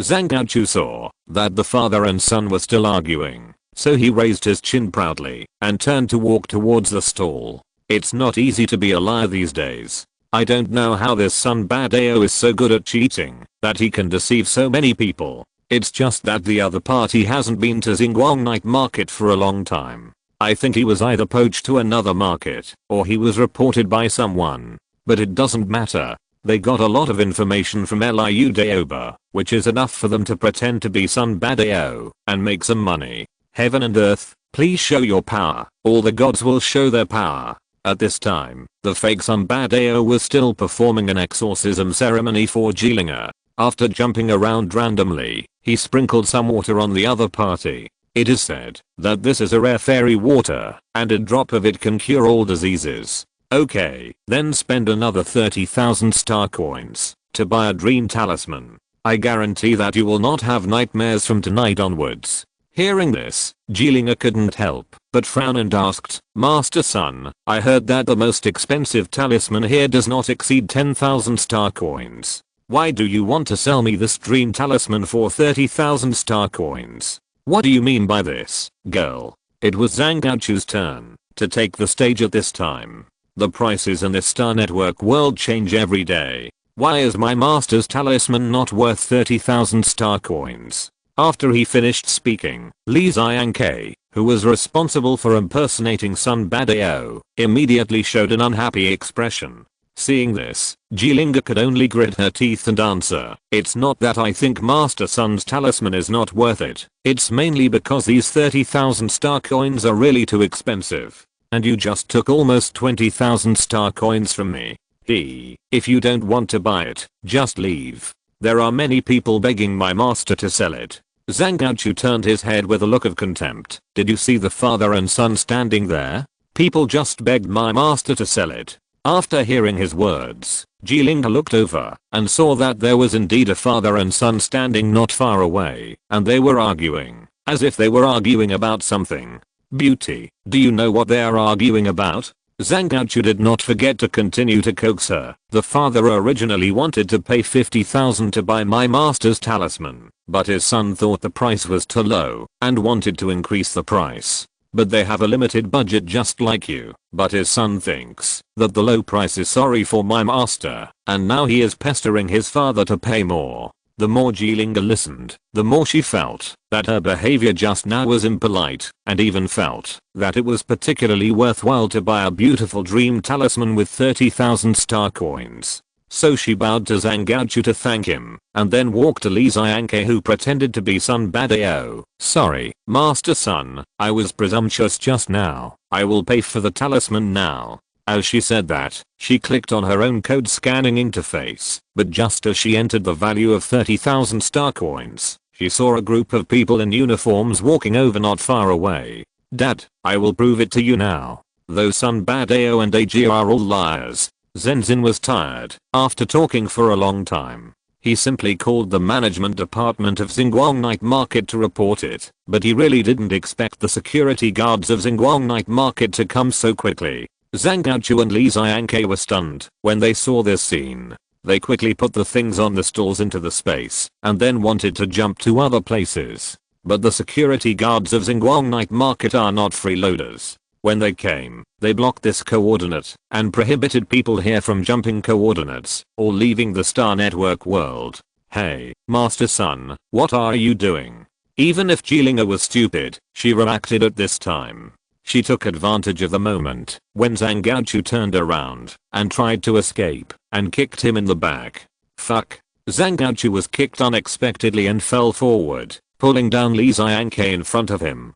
Seeing this, Jilinga was so angry that she kicked them a few more times. She had been inexplicably unlucky for a while, so Zhuan Rudi recommended her to wait for people at the Xinguang Night Market to see if she could get some bad AO to tell her fortune and buy a talisman. Who knew she would run into these two scammers? Madam, calm down first. Lin Qihai hurried forward to stop her behavior. Don't worry, if the report is true, we will return all the star coins to you. Hearing this, Jilinga snorted coldly and let the two hateful scammers go. After she took a few steps back, Lin Qihai stepped forward to check their Xinguang account.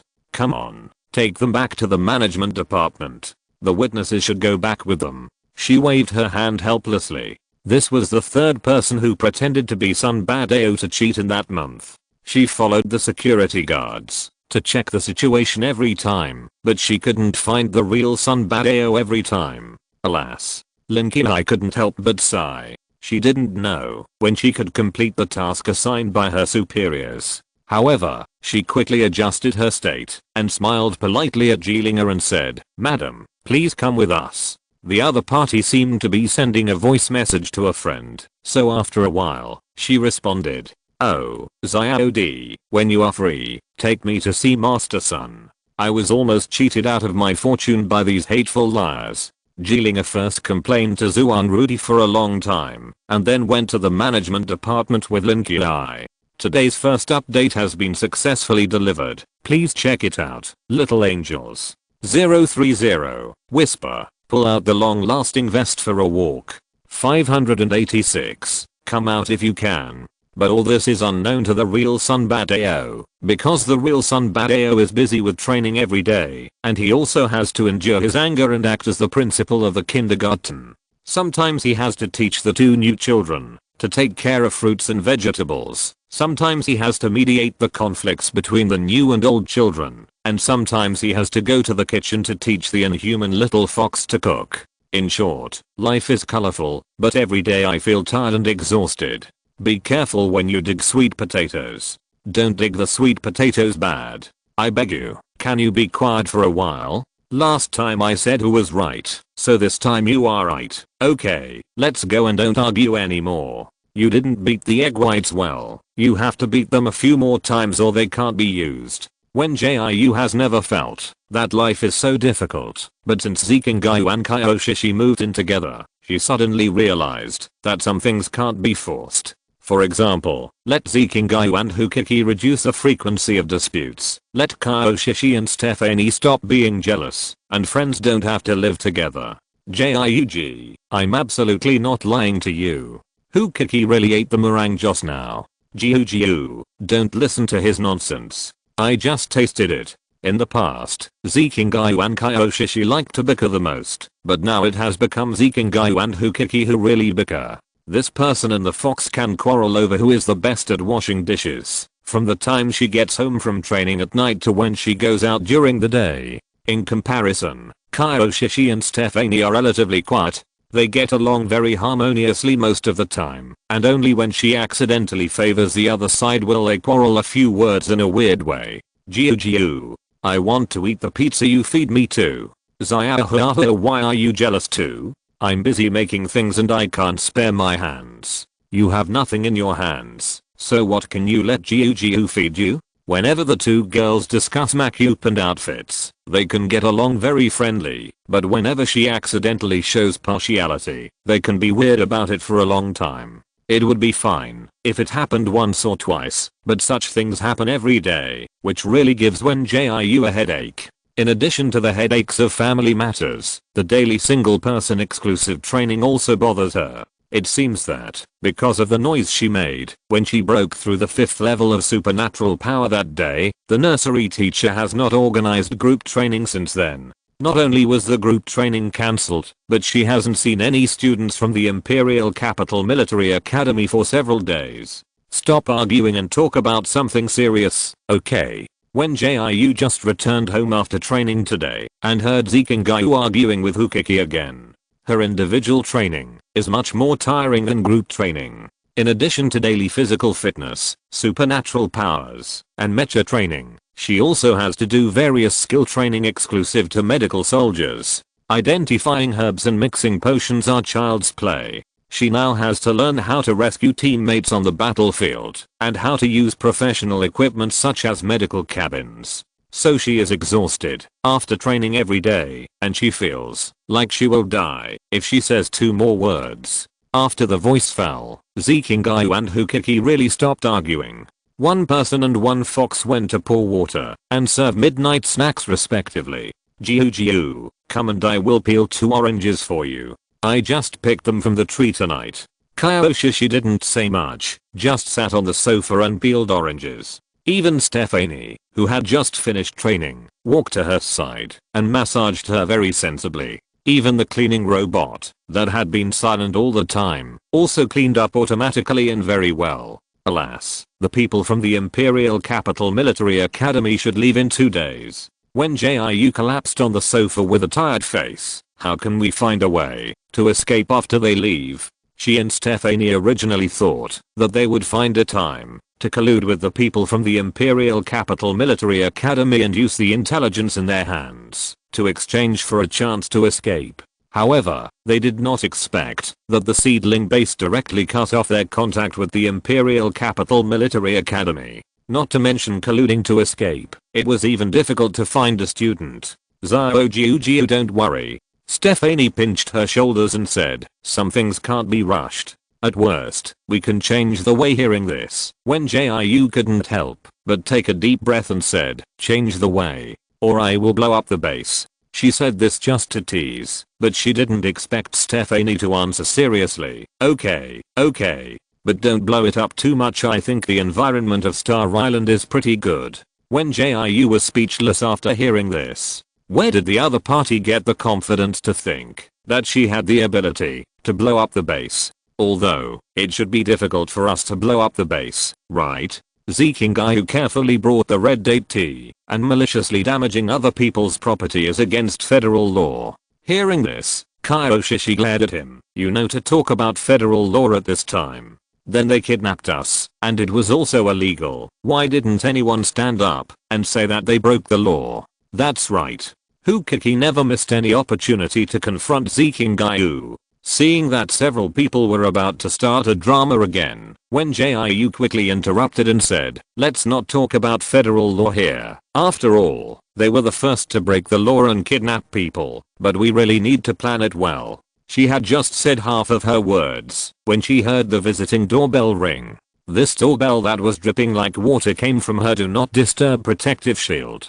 Hukiki, go and see who is visiting so late. Wen Jiu looked at the electronic panel at the door with a puzzled look on his face. After connecting, the image of the visitor will be displayed there. Hearing this, Hukiki immediately put down the meringue and ran towards the door. Zhang Qingjun's face was displayed on the electronic panel, and the other party was pressing the doorbell repeatedly with an impatient look on his face. It's Little Flame and Little Prince. Stephanie immediately showed an interested look. Little Fox, let them in. The Little Flame and Little Prince she was talking about were number 6 and number 8, that Wen Jiu had seen before. What are they doing here so late? Wen Jiu was still a little confused, but she was in the mentality of treating guests as guests, and she had a good impression of the two, so she asked Hukiki to let them in. Well, I don't know. Stephanie blinked playfully. Zekingayu and Kyoshi next to them didn't know the other top 10 seedlings, so they just stopped what they were doing and sat on the sofa.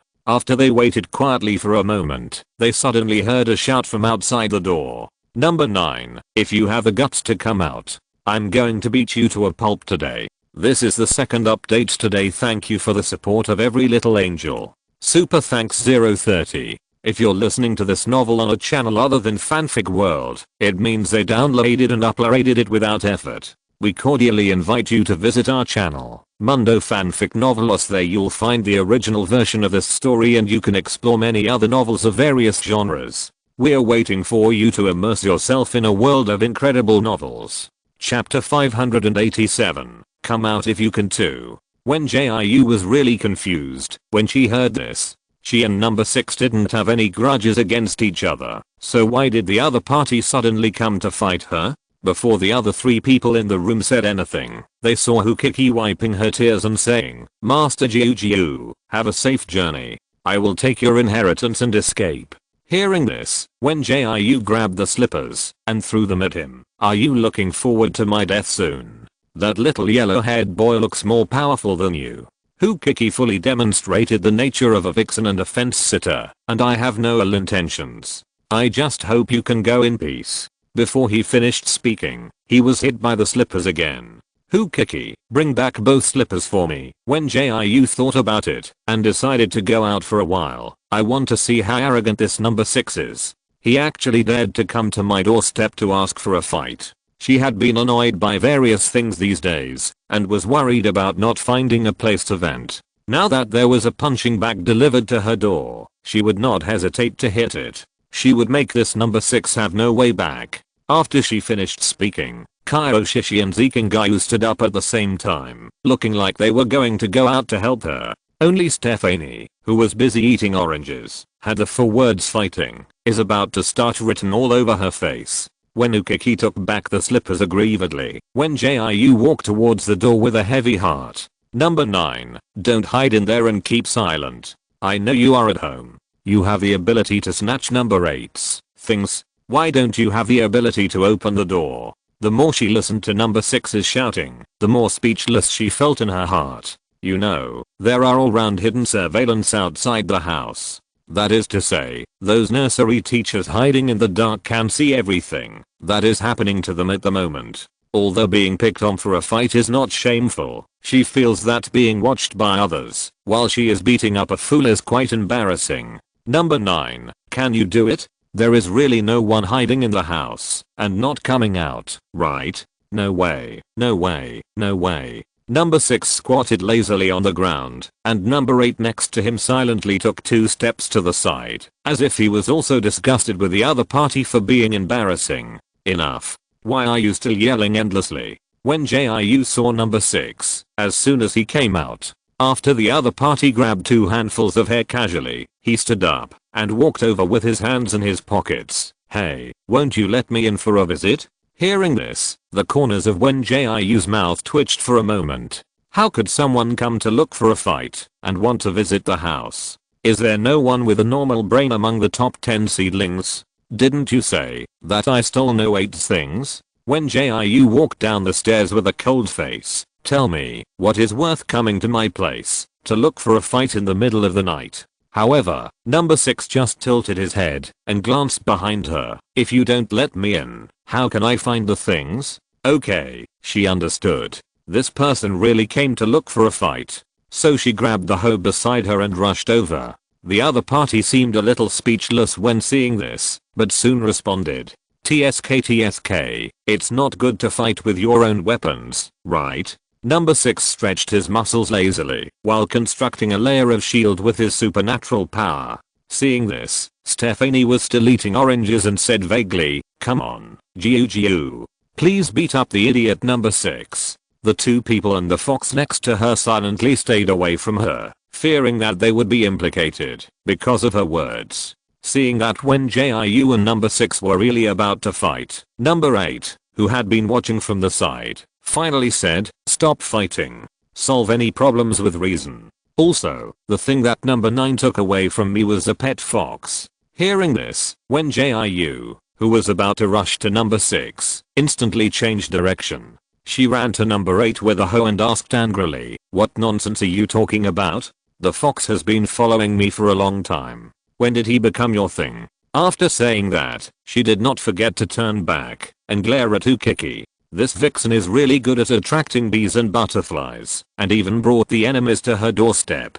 08's combat power is actually not very high, so he is still worried about Wen Jiu's action. No 9. Why don't we go in and talk? I don't want to get this fox back, but I miss it after not seeing it for a long time. I will be satisfied if I can touch it. Hearing this, Wen Jiu's anger was extinguished, as if by cold water. She felt that number 6 and number 8 were not here to fight, and they had been emphasizing that they wanted to go into the house.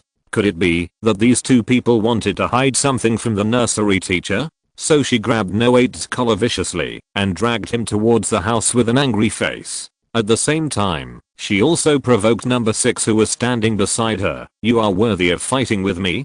Before you come here to find trouble, take a look at your own weight. This instantly made No 6's face sank. Without saying a word, the other party picked up the hoe she had dropped before and attacked her direction very angrily.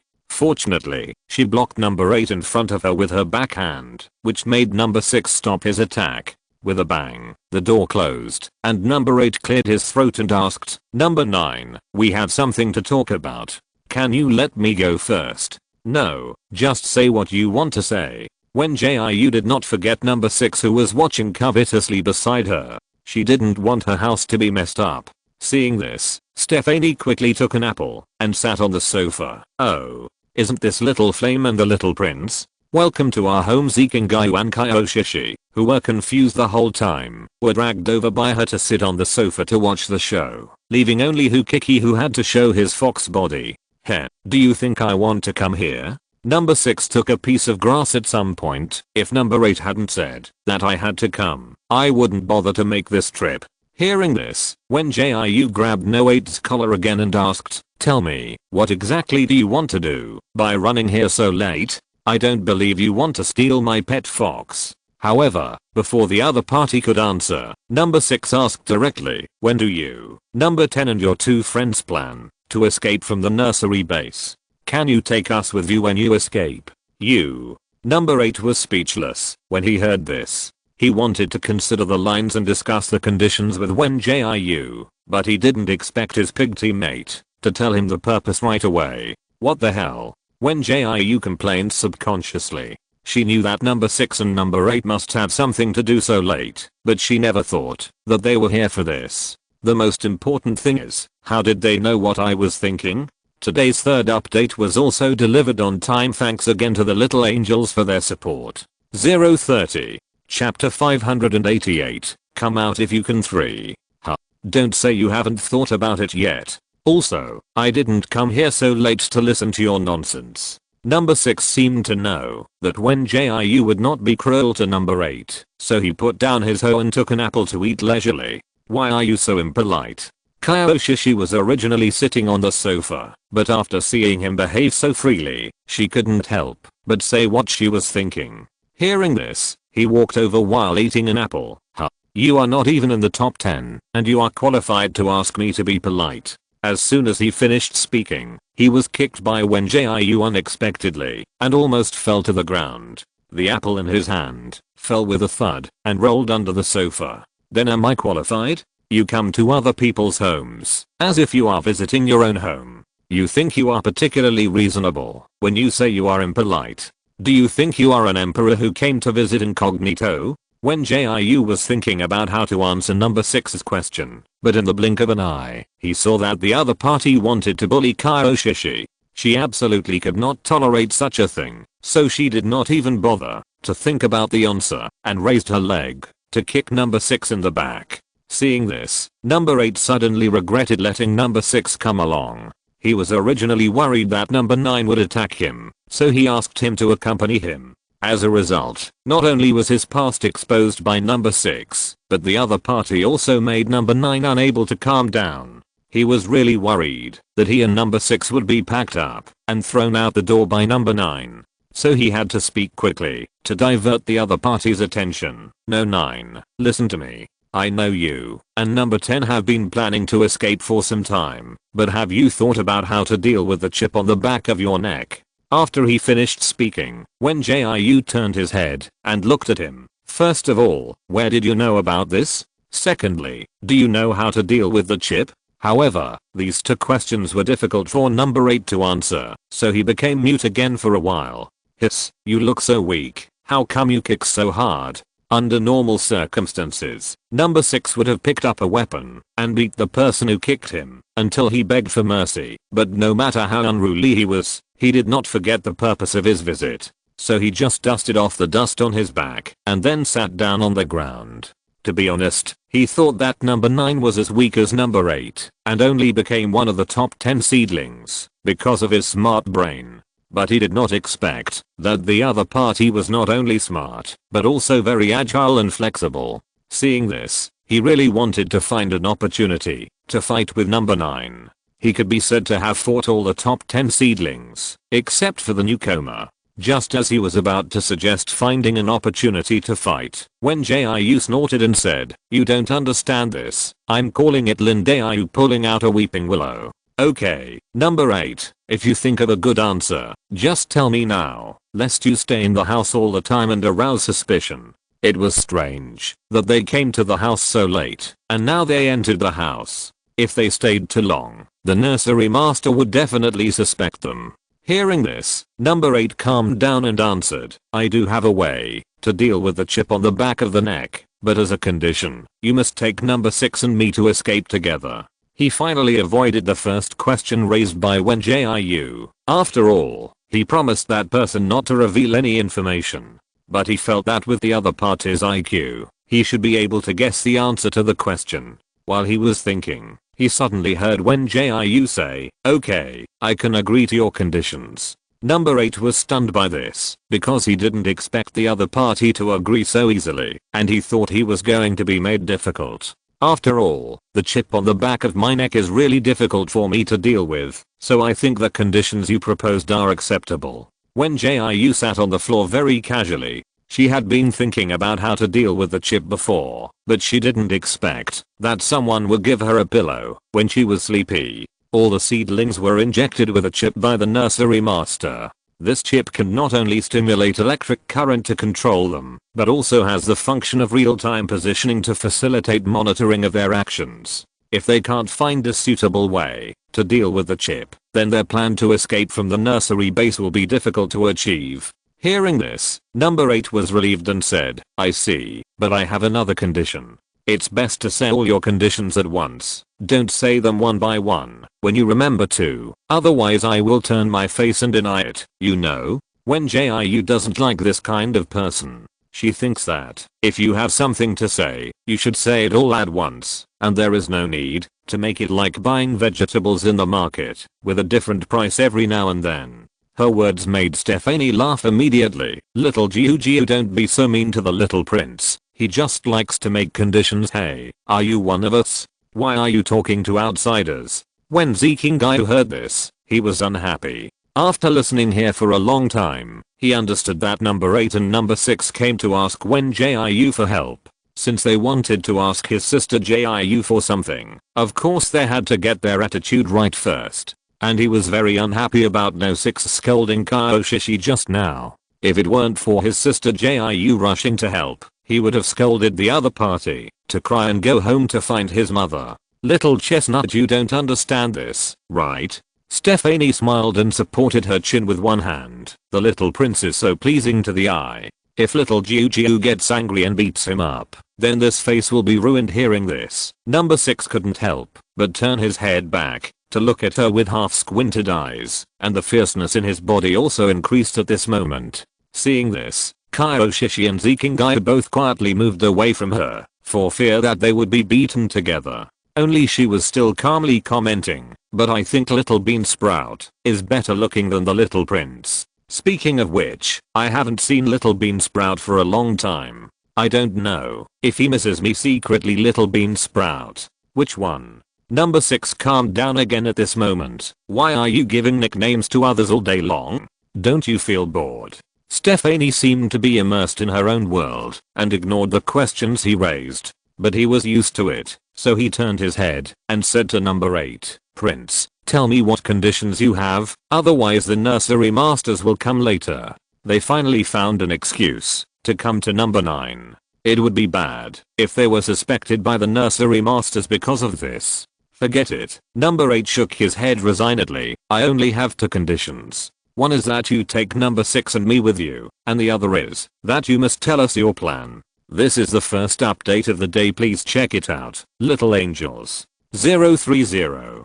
589. Come out if you can. Hearing this, Wen Jiu thought for a moment and then replied, there is no problem with the first condition, but I need to think about the second condition again. After all, I don't know the details of you and number 6 yet. If you tell us all our plans in the future, then wouldn't all my efforts be in vain? After she finished speaking, number 8 said, I understand that you will have such concerns, but number 6 and I both know that you are going to escape. If we really want to stab you in the back, we can go to the nursery teacher to complain now. So I think we might as well talk openly, and I can also help you make up for the shortcomings of the plan. After all, no matter what, we are now on the same boat. No 8's words seemed to be fine, but every word he said was asking Wen Jiu to explain, but he did not tell the other party about the situation between himself and number 6. So Wen Jiu sneered, after listening to it, your plan is really clear. If you want me to be a stepping stone for you, just say it directly. Why waste your breath here? You and number 6 will naturally not go to the nursery master to complain, because you two also want to escape from the nursery base. But after knowing my plan, you can take the lead to solve the chip and escape with number 6. By then, we who are completely unaware of this matter will become the unlucky ones who take the blame for you, and maybe we can help you attract firepower. Am I right, big brother number 8? Although Wen Jiu had a smile on his face, his eyes were cold. She was already angry because someone leaked the secret, and now number 8 wanted to take her as a scapegoat, which instantly aroused her anger. After number 8 found that his idea was exposed, his originally gentle expression became serious. He did come with such an idea because he did not trust number 9 and others, so he just wanted to get some useful information and then go back to improve it himself and run away with number 6. After all, number 9 is just a little girl and number 10 is an unreliable lunatic. He never thought of cooperating with them, but he didn't expect that the other party could see through him. In this case, he must face this matter seriously. If you still want to realize such a plan, leave. Wen Jiu glanced at number 8 who was still in deep thought. If something goes wrong, you will die. I will not cooperate with people with ulterior motives. She was not worried that number 8 and number 6 would go to the nursery master to complain. After all, they also wanted to escape from the base. Once the nursery masters knew about this, she would be locked up in a small dark room and tortured, but it would be difficult for others to escape.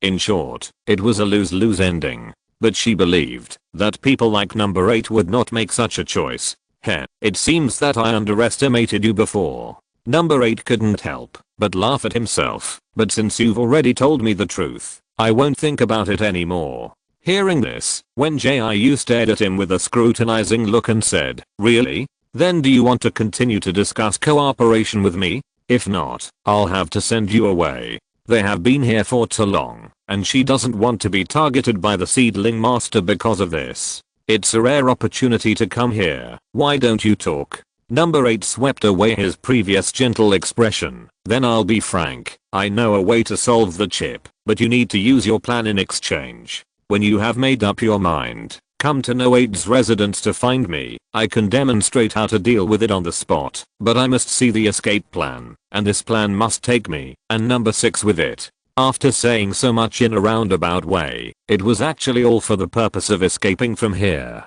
If number 8 didn't play tricks, they would have already agreed on the cooperation. After that, Wen Jiu finally nodded in agreement. Okay, I will write down the plan in the form of paper and pen, and then I will go to No 8's residence to discuss it in detail. But we don't have much time left. I will come to you tomorrow night at the latest. In fact, she still doesn't have a perfect plan.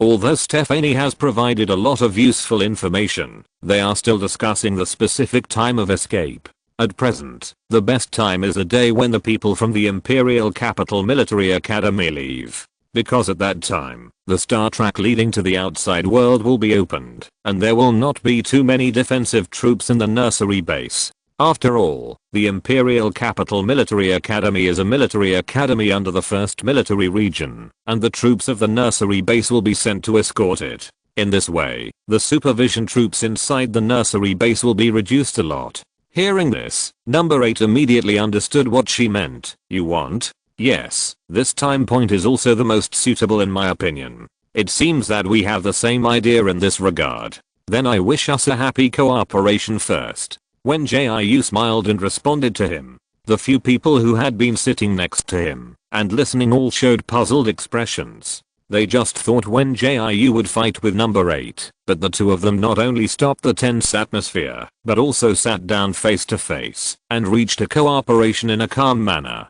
This situation really made them unable to understand. Only Stephanie, who loves to watch a show and never mind the big things, clapped excitedly after being stunned for a moment. Great Jiu and the little prince have become friends. Congratulations to Jiu for successfully conquering another seedling. Hearing this, number 6 couldn't help but say, go away, go away. The prince's friend is me. After that, he stood up and stretched his muscles. Since you have agreed, let me kick number 9 out now, so that we can create the illusion that we are not on good terms, so that those annoying nursery teachers will not suspect us. Wen Jiu was speechless. Are you okay? This is my residence, and I will kick you out if anyone wants to fight. After hearing this, number 6 whistled. Okay, do whatever you want. But he thought again. He was not here to be a punching bag. So after scanning the living room, he rushed to the pet fox, picked it up, opened the door and ran out. As he ran forward, he deliberately shouted, number 9, I will accept this fox. Seeing this, everyone in the room was stunned.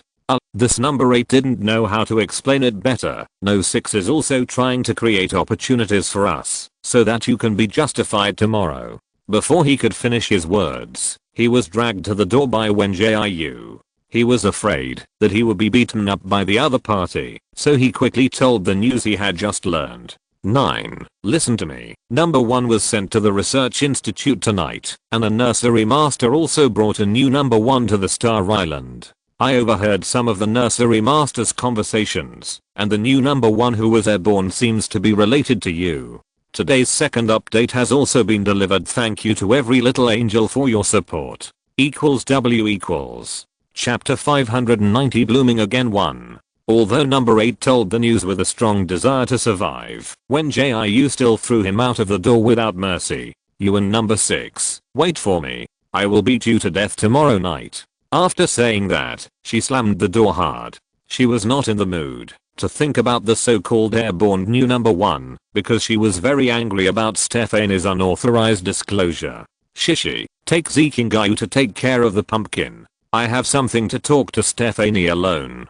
Shishi and Zikingayu both noticed her emotions, so they left the house quickly after hearing her words. Should we go and persuade Sister Jiu later? I'm afraid she will get angry and kill Stephanie. What are you talking about?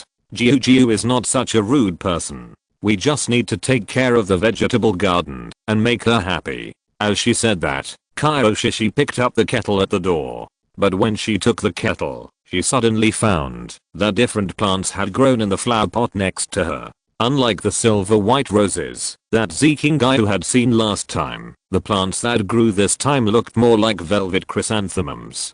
Strange. She couldn't help but walk over. Didn't you say last time that roses were blooming here? Why do these flowers look more like velvet chrysanthemums to me? Hearing this, Zikingayu also walked over with a puzzled look on his face. Last time, he had seen a thriving plant growing in the flower pot, and silver white roses blooming one after another, so he quickly told Shishi and Wen Jiu. But when they came to the flower pot to check again, let alone roses, they didn't even see a plant, so he thought he was too tired, and saw it wrong. Unexpectedly, there are plants growing in the flower pot again, but the flowers that bloomed are velvet chrysanthemums. It is indeed velvet chrysanthemums. This is too strange. Zikingayu didn't know how this could happen. Forget it. After Jiu and Stephanie finished talking, let's go and ask her to come out and take a look. Shishi handed over the shovel beside her. Let's go. Let's take care of the vegetable garden first. Hearing this, Zikingayu had to take the shovel and the scissors and followed them to the vegetable garden not far away. While they were busy outside, the living room was already in a mess. Wen Jiu couldn't tell what she was feeling now. She pressed Stephanie on the sofa and asked, "Tell me, why did you tell number 8 about our plan? Little Jiu, you are blooming." However, Stephanie still had a smile on her face. "It's amazing. This is the first time I see someone bloom." Her attitude made Wen Jiu even more angry, which also caused more and more flowers on his face. One after another, orange-red flowers bloomed from Wen Jiu's temples. Hiss, my patience is limited. She discovered that she could bloom when she was promoted last time, but she thought it would only happen under special circumstances. But she didn't expect that her anger could actually cause flowers to bloom. These flowers couldn't wait to drill out of her skin, absorbing her flesh and blood as nutrients. The dense tingling sensation really made her want to go crazy. And the strange thing is that, although the flowers broke through the skin, there was no blood on her face. Little Jiu, how did you guess it? Stephanie finally got back to the point. "I really don't mean to hurt you. I just think there is strength in numbers." Are you sure you think so? Wen Jiu sneered. "I think you are worried that I can't take care of you, so you want to find a few more allies to help you, right?" She believed that Stephanie might not have any ill will towards her, but she also believed in the conclusion she had deduced in her heart. Stephanie should have also made a conditional exchange with number 8 to prevent her from abandoning him after using him. "Little Jiu, I'm not like that." Stephanie instantly became aggrieved. But before she finished speaking, she saw Wen Jiu let go of her. "I said I would take you away with me, and I won't abandon you. I'm not the kind of person who doesn't keep my word." She could understand Stephanie's thoughts. After all, she had a better relationship with the other two, and even Hukiki was more pleasing to her than the other party. But she was not a person who didn't keep her word. Since she promised Stephanie to go with her, she would not turn against her after taking advantage of her. Even if they had to go their separate ways, it had to be after they escaped. Hearing this, Stephanie didn't know why she felt empty in her heart at this moment. She hadn't thought that she had done anything wrong for a long time. It was mainly because she was used to doing whatever she wanted and didn't consider other people's feelings at all. So when she realized that Wen Jiu might take advantage of her, she subconsciously went to negotiate with number 8 who also wanted to escape. She didn't want to be the one who was abandoned again. "If you don't want to talk about other things, I won't ask." Wen Jiu saw that she had no intention of speaking. "I'm just telling you the truth. I treat you as a friend now. Although they knew me earlier and spent more time with me, it doesn't mean that you are the unimportant person. But you have to understand that friendship is a two-way thing. If you are not sincere to me, I can't be sincere to you. If you really want to be friends with me, don't do things that backstab me in the future. This will not happen again." After saying that, she stood up and walked towards the door. Although Zikingayu and Kyoshi have mastered the skills of farming, she is not the kind of person who likes to use her friends as subordinates, so she thought it would be better to take care of the vegetable garden with them. But when she just walked to the door, she was hugged by Stephanie who rushed over, and the other party hugged her like a doll. "Zhao Jiu, I'm sorry, I won't make decisions on my own in the future." She had long been immune to such corny voices, so she replied, "I know, then you come out with me." After the voice fell, Stephanie let go of her hand. "Hey, Zhao Jiu, the flowers on your face disappeared." Hearing this, Wen Jiu couldn't help but raise her hand and touch her face. Sure enough, she didn't touch the blooming flowers again, and her skin was not damaged at all. Strange. She opened the door while thinking seriously and saw a lot of dust next to the flower pot outside the door. Seeing this, she felt even more strange. She couldn't help but think of the last time that Zikingayu said that she saw many roses blooming in the flower pot. But when she followed the other party out to sea, there was also thick dust all over the ground. Why is there so much dust? Stephanie was also a little confused about this. Doesn't the robot clean every day? Yes, the robot is programmed to clean twice a day. Wen Jiu also came back to his senses. But she felt that it was useless to think like this, so she might as well go find Zikingayu and ask again. Today's third update was also delivered on time. Once again, thank you little angels for your support. Thank you everyone. 030. Chapter 591 blooms again too. This is too strange. Shishi and I just saw it.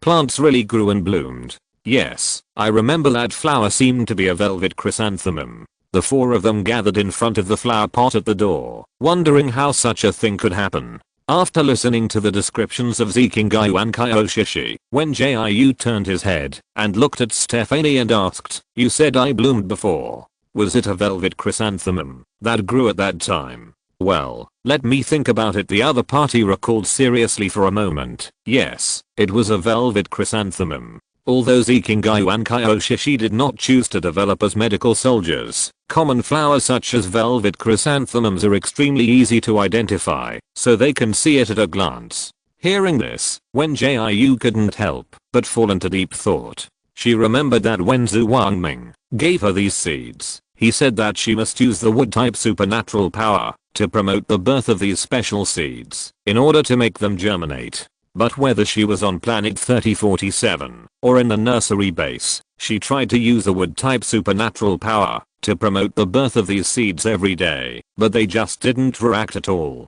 Not to mention growing and blooming. Even sprouting is impossible. Forget it, it's getting late now. When Jiu glanced at the dark night, "We'll discuss this later. Let's go home and wash up and go to bed first." She planned to take advantage of the medical soldier training course tomorrow afternoon to ask the nursery master or to look up information on her own. The database here is much richer than that of the 3047 Academy, and as long as you don't ask the nursery master too many questions, they will generally help answer them. As soon as she finished speaking, she walked back to the house first. The other three saw her leave and followed her home.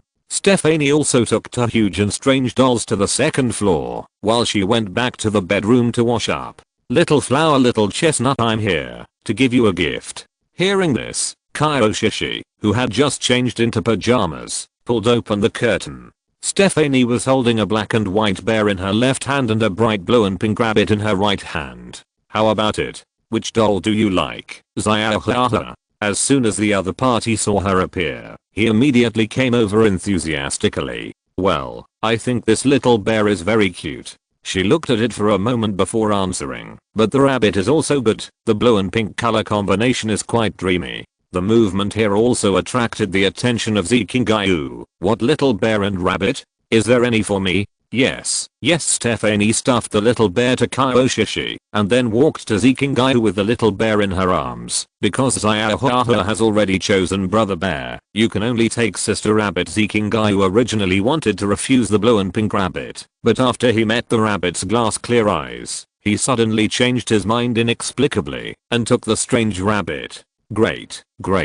You must treat brother bear and sister rabbit well." Stephanie became happier after they accepted the dolls. "I'll go back to my room to rest first. I wish you a sweet dream tonight." After that, she hummed a tuneless song and left the second floor, leaving only Zikingayu and Kaioshishi standing there. They each looked at the dolls in their arms. The two dolls were quite fine in terms of workmanship, and the wool materials used were also very comfortable to touch. Even the matching colors were very bright and unique. But they didn't know why. They always felt that these two dolls were very strange. "Shishi, why don't we put the dolls in the storage ring?" Zikingayu didn't want to put this weird doll in her sight. However, Kaioshishi sighed and said, "I think it's better to put it on the bedside table. After all, it's Stephanie's intention." Although she and Stephanie had just met not long ago, she always felt that the other party was not a malicious person. The most important thing is that she believes in Wen Jiu's judgment.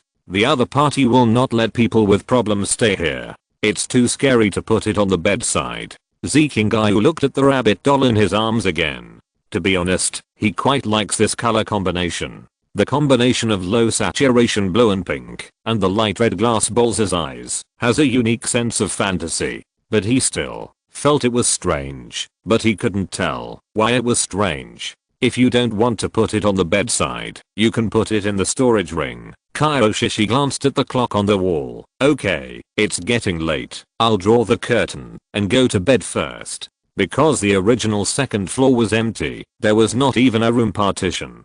So when Jiu asked Tukiki to install a few curtains to separate the place where Kaioshishi and Zikingayu lived, although they were used to sleeping together at night, they would not refuse if they had the conditions to sleep separately. So Zikingayu didn't say anything else, just put the rabbit doll into the storage ring and then pulled the curtain back to bed. The full moon was hanging high in the sky, and although the night was as thick as melted ink, not even a dark cloud had floated by. When Jiu couldn't count how many full moon nights she had seen here. She only remembered that, since she came here, every day was a clear sky without a cloud in the sky, and every night there was a cold full moon hanging, as if time had never left a trace here. Counting carefully, she seemed to have been in prison for almost 2 months, and she didn't know what the outside world had become. The most important thing was that she was very worried about Uruman now. She had to go back to see her to feel at ease, so she had to escape faster. Although her memory showed that scene, she had always told herself that Uruman would not be in trouble. Besides, there was Zhu Wangming, a medical expert, and she believed that he would not ignore Uruman. The more Wen Jiu thought about it, the sadder she felt. She felt that, since she came to this world, she seemed to have always brought trouble to others invisibly. Would Uruman really not be in trouble? Where did she get the confidence to be sure? She was just avoiding the worst outcome. Alas, she collapsed on the cold floor, letting the cold sweep over her. She hadn't felt so helpless for a long time. She always thought that making money was the truth, and she had to become the richest man in the Federation. But the reality slapped her in the face again and again, letting her know that it was useless to just think about making a lot of money, and that the world still respected the strong. The biting cold surrounded Wen Jiu bit by bit, and at the same time, awakened the anger in her heart. She will not forget the pain those people brought to her, nor will she forget the suffering suffered by her loved ones. Today's first update has been delivered. Please check it out. Little Angels. 030. Chapter 592 Chujian's Brain. What one? The next morning, Stephanie dressed up with great interest. Hey, when did you dye your hair pink? Kaioshishi just walked out of the bathroom with toiletries and saw Stephanie with pink hair. She curled the ends of her hair with a curling iron while applying shiny lip gloss on her lips. But what attracted her most was Stephanie's eye makeup. She boldly used sky blue to smudge a large area on her eyelids and applied light grey powder on the tail of her eyes and the silkworm under her eyes. This combination is both bright and girly. Zaya, you woke up so early? Stephanie put down the curling iron in her hand as soon as she saw her. I dyed it last night because I couldn't sleep. Hey, come and sit down. Let me put on a beautiful makeup for you. Hearing this, Kaioshishi couldn't help but ask curiously, you are dressed so beautifully today. Are you going to? Although Stephanie changes her look every day, it doesn't stop her from teasing her. Shall tell you a little secret. Stephanie came over mysteriously. New One has challenged the students of the Imperial Capital Military Academy. They will start fighting in the small square at 9 o'clock. Huh. Kaioshishi was surprised after hearing this. Really? This New One is so brave. When Jiu happened to come out with a plate of fried eggs, she heard their voices in the kitchen. New One has challenged the students of the Imperial Capital Military Academy. I remember that this person just landed in Star Island. She knew this news thanks to number 8, who told her about it before being thrown out. But what she cared about most was not the challenge from New One, but that number 8 said that New One seemed to be related to her. After saying that, Stephanie smiled and said, yes, Jiu, come with me later to have a look. I'm quite curious about the strength of this new number 1. You know, the number 1 who was sent to the research institute was defeated by her, so she was quite curious whether the new number 1 could beat her. We have to go to training at 8 o'clock. When Jiu glanced at the clock, what are you fantasizing about? Hearing this, Stephanie ran to the dining table with lip gloss. Today the top 10 seedlings will have a day off, so we can go to watch the fight. Maybe because the new number 1 was going to challenge the students of the Imperial Capital Military Academy in the square, the seedling trainer specially gave all the top 10 seedlings a day off and tacitly allowed them to go to watch. So after when Jiu sent Kaioshishi and Zikingayu to training, He and Stephanie slowly walked to the small square. It was only a little after 8 o'clock, but there were already more than a dozen students standing in the small square, and several top 10 seedlings were also waiting in the square. "Hi, little prince." Stephanie caught sight of number 8 and number 6. The latter wanted to say hello, but was stopped by the former. Seeing this, Wen Jiu walked up to number 8 and said coldly, "Wait for me tonight. If you dare to steal my pet, you must be prepared to be beaten." They still had to do the right thing to avoid being suspected by the breeders. After all, the people from the Imperial Capital Military Academy will leave in a few days, and their plan cannot go wrong at this critical juncture. Oh, who did I think it was? It turned out to be my defeated general. Number 6 came over with his hands in his pockets and a smug look on his face. "Is that your pet?" "It's obviously the prince's." Hearing this, Wen Jiu almost laughed out loud. "Is that a pet? That's Fox Kiki, a monster that can bite people and transform into a human." But she still tried to suppress a smile and replied, "A defeated opponent? Are you introducing yourself?" This is a very accurate self-positioning. Their tense atmosphere attracted the students to look back frequently, but after discovering that it was an internal struggle in Miomio's class, those students put on an expression of watching a good show. Forget it, don't make trouble. Number 8 was afraid that something would really happen if they continued to argue. "Since you said it was your pet, let's identify it tonight." After that, he pulled number 6 to the edge of the square. After they walked away, Wen Jiu returned to Stephanie with a cold face. "Let me ask you something. Why is number 8 called Prince?" She returned to her usual expression and looked at the other party. "And what are the basis for your nicknames?" She was actually curious about this question for a while, but she had never found a suitable opportunity to ask. Just now, she heard number 6 call number 8 Prince, and she couldn't help but become curious about this title.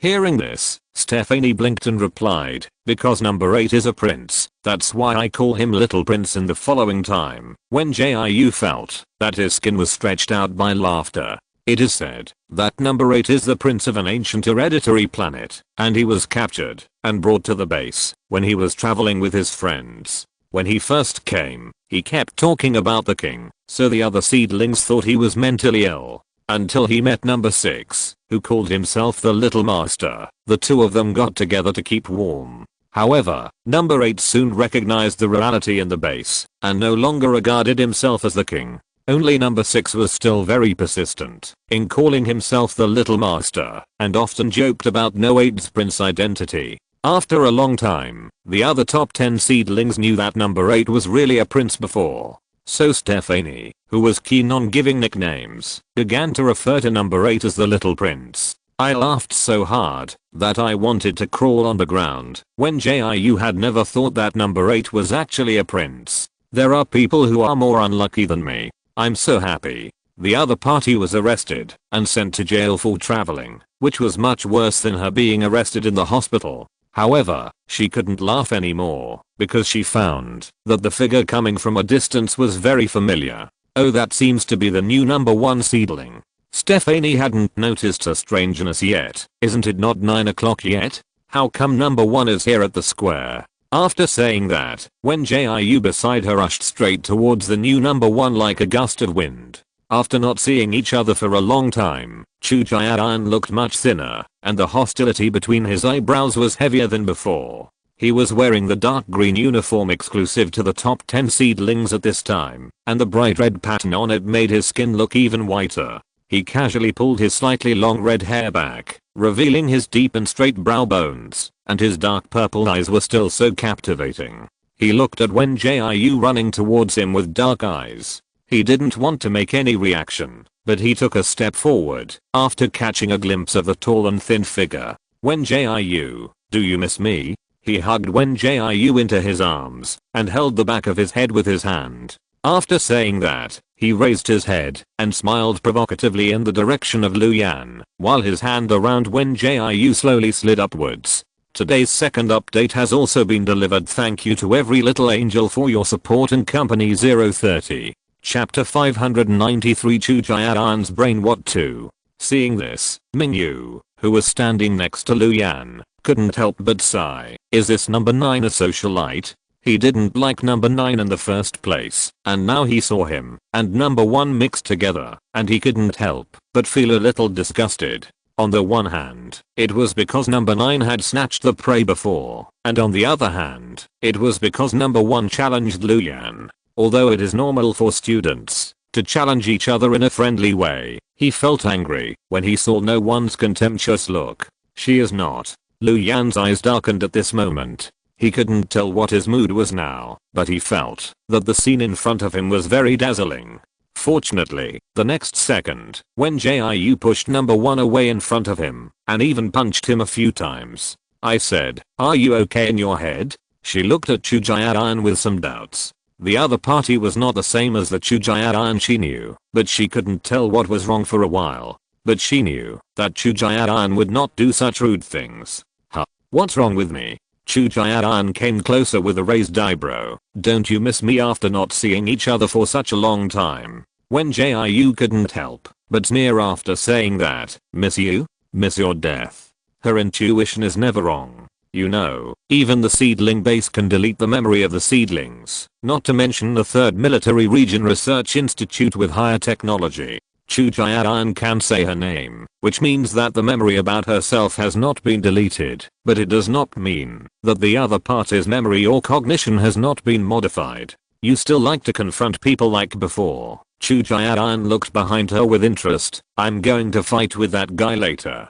Do you think I can win, or he can win? Hearing this, Wen Jiu turned around and happened to meet Lu Yan's eyes. But she didn't stay for too long and looked at Chu Jian again and replied, I think he can win. Oh, really? The hostility hidden in the other's eyes was revealed at this moment. Then wait and see. After saying that, Chu Jian strode towards Lu Yan, which made Wen Jiu more certain of his guess. If it was the previous Chu Jian, the other party would definitely ask her about the situation and ask her what happened these days, instead of ignoring her like now and even making some strange moves. Wen Jiu. Wen Jiu. Stephanie ran over at some point. Do you know the new number 1? Hearing this, Wen Jiu took a deep breath and said, I knew him before, but I don't know him now. She didn't know what the people in the institute did to Chu Jian, which led to some deviations in the other's memory and cognition.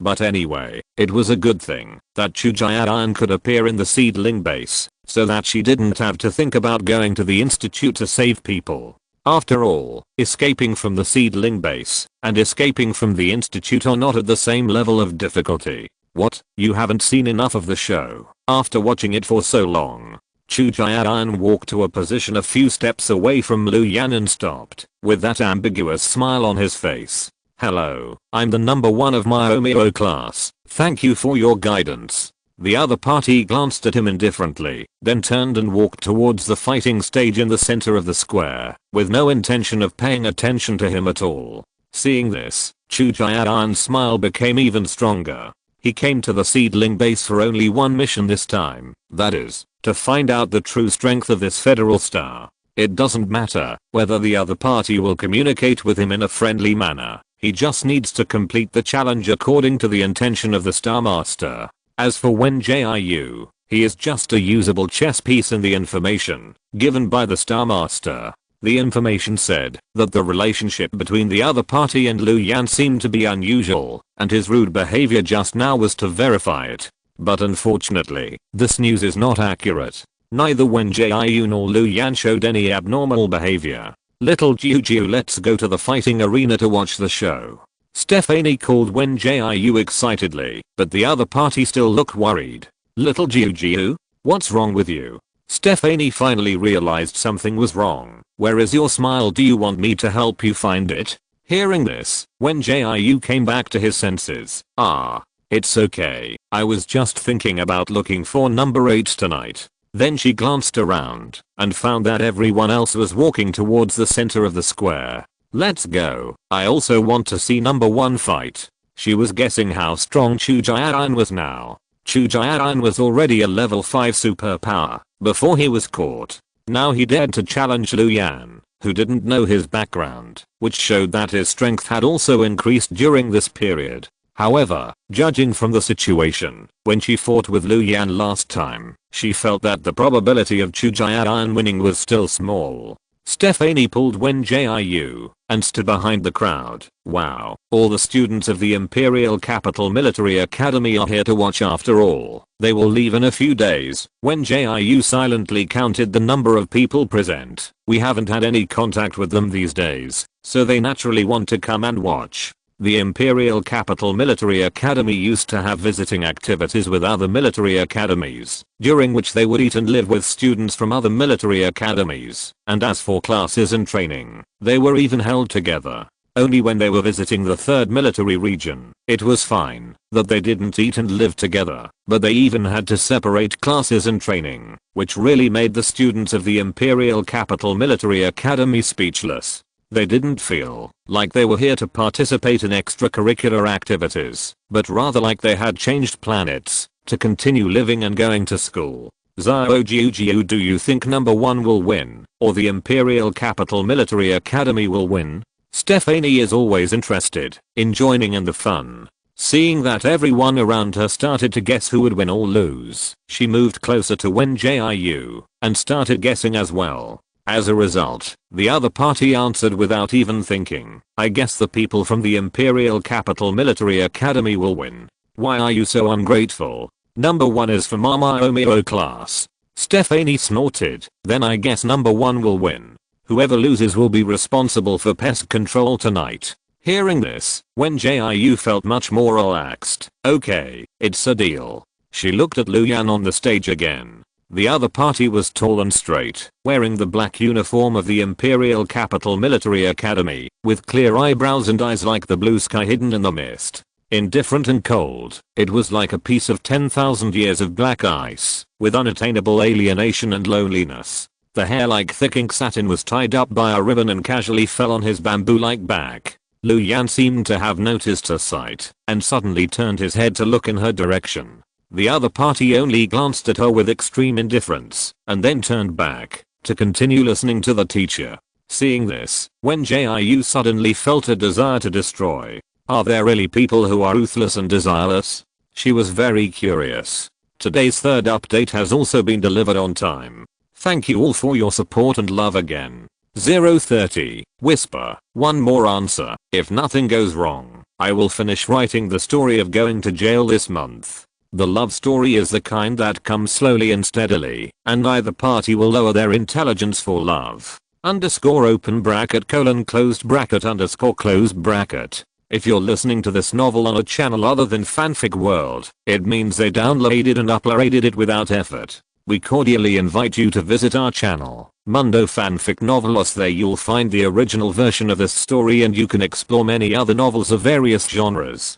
We're waiting for you to immerse yourself in a world of incredible novels. Chapter 594, Chu Jian's Brain. What 3? Not long after, Mr. Yun from the Imperial Military Academy walked to the fighting stage. Students, please be quiet for a moment. What's going to happen next is a friendly exchange match between the Imperial Military Academy and the Myomio class. As soon as the words fell, the students who were originally discussing who would win or lose immediately quieted down. The use of mechas or weapons is prohibited in this competition. Only superpowers are allowed to be used to fight. The winner will be decided in 1 round. Next, please invite the number 1 student of the Myomio class and our student Lu from the Imperial Military Academy to the stage. Please keep in mind the principle of friendly exchange during the competition. After that, Mr. Yun walked to Lu Yan's side and gave him a few careful instructions. At the same time, a nursery teacher wearing a cloak also walked to Chu Jian's side. After the teachers of both sides left the fighting stage, a semicircular barrier covered the entire fighting stage. This friendly exchange match officially begins. As the mechanical sound announcing the start of the game fell, the 2 people on the stage condensed a layer of shields. Unlike Lu Yan's well-trained upright posture, Chu Jian was completely lazy and careless. His sleeves, which should have been drooping, were unbuttoned and rolled up, and a few white jade buttons on his collar were torn off, turning into a more convenient outfit for fighting. Federation Star, I'm curious about your strength. He put on a careless smile on his face, and then used the gold power to condense a big knife. Seeing this, Lu Yan still looked cold and unapproachable. He raised his right hand, and a light blue light entangled his slender knuckles. In an instant, he had a horizontal knife emitting cold air in his hand. The next second, Chu Jian rushed forward and brought a whirlwind. The air that was originally still was flowing rapidly at this moment, and condensed into wind with his footsteps that kept moving forward, as if a huge storm had been pulled out of thin air, which was terrifying. He smiled and waved the sword in his hand. The whirlwind seemed to be sucked by the blade, and the moment the blade fell, it released a fierce gust of wind towards Lu Yan. The arc-shaped wind blade attacked Lu Yan, but he still stood there indifferently, letting the strong wind blow the corners of his clothes away. Just when the wind blade was about to touch him, he suddenly flipped his wrist and shot out a cold air. The arc-shaped wind blade suddenly condensed into ice, like a group of exploded fireworks full of transparent spikes. In the blink of an eye, these icicles turned into powder and scattered all over the ground. Just when the students in the audience were shocked by this, Chu Jian flashed behind Lu Yan without knowing when. He used the earth-related ability when the opponent was not prepared, and the quicksand that appeared out of thin air imprisoned his feet. Taking this opportunity, he quickly waved the sword towards Lu Yan. But he didn't expect the other party to pull out of the quicksand in an instant and threw out many sharp ice blades with his backhand. Several ice blades densely woven into a net surrounded him, and he could only change the direction of attack and turn over to avoid them immediately. But these ice blades seemed to have their own positioning.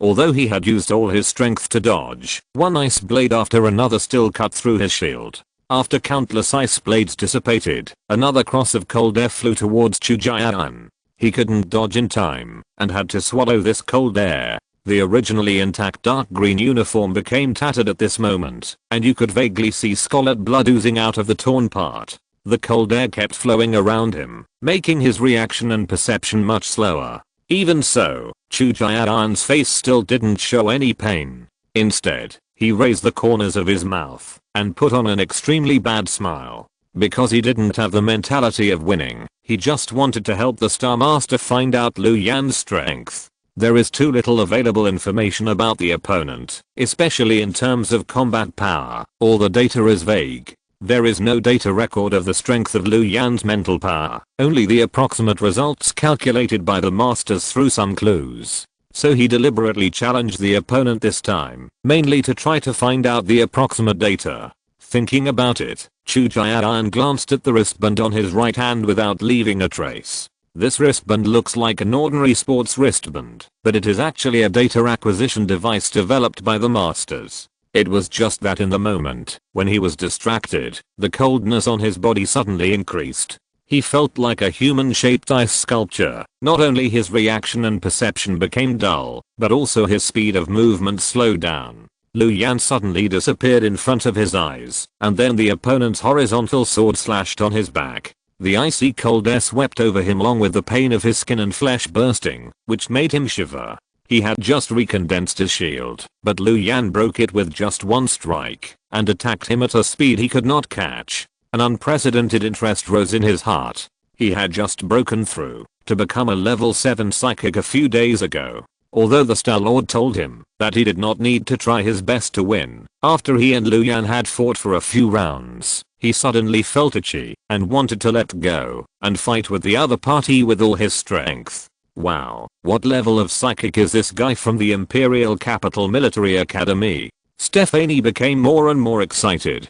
I feel that his chances of winning are much greater than number 1. I'm not going to lose this bet. Hearing this, Wen Jiu first glanced at Chu Jian's injuries, and then answered calmly, his psychic level should be above Chu number 1, because he has not had any negative performance of energy consumption so far. All psychics will consume a lot of psychic energy when fighting, so many psychics will have negative performance when fighting. Chu Jian's bellicosity at the moment is one of them. Some psychics will become tired due to energy consumption. TSK, it seems that this new number 1 who was airdropped is just so-so. Number 6 and number 8 came over at some point, and the former had the 3 words "I don't accept it" written all over his face. After he finished speaking, number 8 shook his head disapprovingly. Since the new number 1 can be airdropped directly to become number 1, it means that his combat effectiveness is above ours. It's just that this student from the Imperial Capital Military Academy is stronger. If we were to fight the new number 1, I'm afraid we would kneel down in just 3 moves. Hearing this, number 6 looked at Wen Jiu with dissatisfaction and asked, number 9, who do you think is stronger, me or number 1? I think, instead of arguing with us here, you might as well go find number 1 and fight. Wen Jiu had just finished speaking when he heard a loud noise. Today's first update has been successfully delivered. Please check it out, little angels. 030. Chapter 595 Chu Jiadan's brain. What for? Chu Jiadan fell heavily to the edge of the fighting arena, and Lu Yan pointed the horizontal knife in his hand directly at his fragile neck. Tiny drops of blood slid down his cold white neck, but he didn't care about the life in front of him, because he knew that Lu Yan would not and dared not kill him. The teachers emphasized the principle of friendly communication. If the other party dared to take real action against him, the Imperial Capital Military Academy would have no way to explain, and they would have to apologize to their seedling base. So he didn't have to worry at all. It was just a little ugly to lose. Hey, is this all you have? Chu Jiadan just lazily pulled up his collar to cover the bloodstains on his collarbone. Then he laughed very badly again. I won't admit defeat voluntarily. If you have the guts, beat me to death.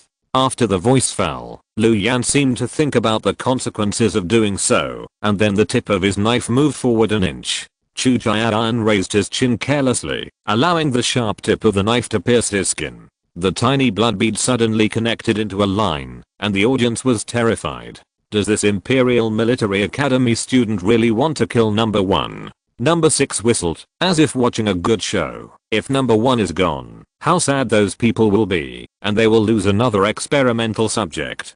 Perhaps the seedlings at the bottom don't know that after they climb to the top 10, they will not face the favoritism of the seedling breeder, but the fate of being sent to the research institute to be slaughtered. Seedlings like number 6 who have become the top 10 are very clear that they are just toys in the hands of the people behind the scenes. On the surface, as long as they are obedient and train hard, they can enjoy a comfortable life. Except for being under house arrest, everything is no different from life on the original planet, or even better. However, in fact, no matter how obedient they are, they can't escape the fate of being sent for experiments. Seedlings seem to be competitors, but in essence they are actually a community of destiny. However, apart from the top 10 seedlings, those seedlings who are still struggling to move forward do not know this truth, and they may even develop hostility towards other seedlings. Hearing this, number 8 just pursed his lips and did not speak, but from his frowning brows, he seemed not to want number 1 to die like this.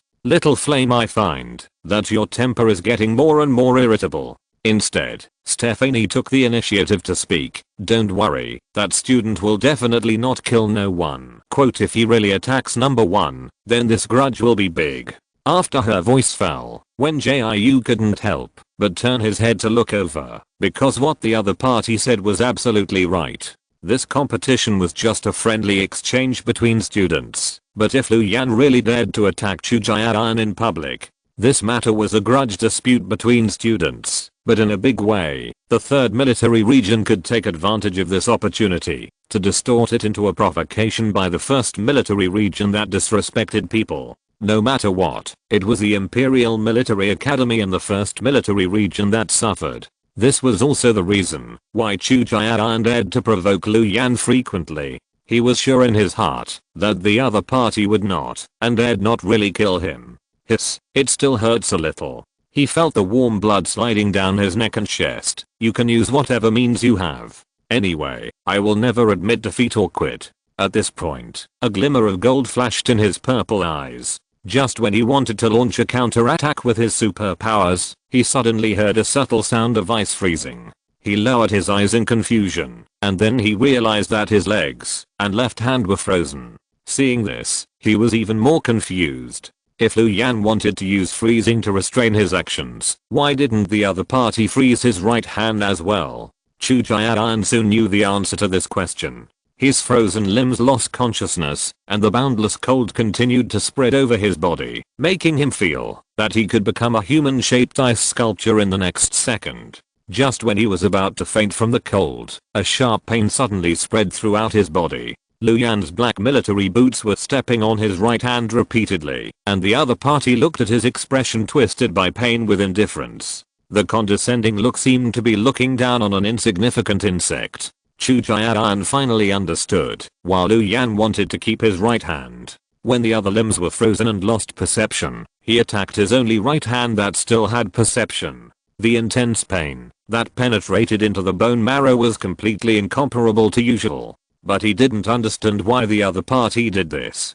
Just when he was sweating profusely from the pain, Lu Yan suddenly retracted his legs and walked away. Seeing this, Chu Jian panted and sneered, "Ha, is this all you can do?" He had felt such intense pain before, so he was just confused now. Just when he finally finished this provocative remark, countless ice spikes appeared out of thin air, one of which pierced his lower back in the blink of an eye, and scarlet blood gushed out like a spring. Seeing this, everyone in the audience was stunned. Even Wen Jiu didn't expect Lu Yan to be so cruel. This competition is suspended. After Teacher Yun came to his senses, he hurriedly announced the suspension. After that, he hurriedly took the teacher with the water ability into the barrier, fearing that Lu Yan would really put the students of Miao class to death. But the other party took the towel handed over by other teachers, and even wiped the blood on his body slowly, without a trace of panic or worry. "You guys go check on the injury of number 1 first, and remember to take out the medical cabin for treatment."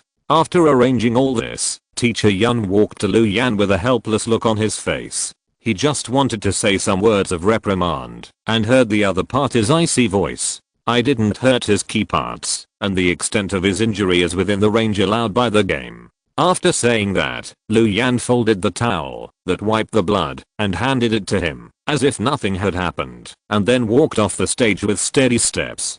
Seeing this, Teacher Yun suddenly felt a little regretful. He was so bored that he had to lead this off-campus activity. But since he was here, he had to face what he had to face. So he hurried to ask other teachers, and after confirming that the students in Miao class were indeed not fatally injured, he calmed down and went to talk to the teacher of Miao class. However, the other party did not seem to want to discuss with him, and was still directing the teacher of Miao class to take over the treatment of number 1. This is because no one's own strength is not as good as others. "We won't say anything." With these words, Teacher Yun was relieved a lot. But he couldn't really let the people in Miao class busy. After all, the superficial work still had to be done. So he also directed the teachers of the Imperial Capital Military Academy to help, and all this shocked the students in the audience. Amid the noise, no one noticed that Chu Jian's right wrist was empty.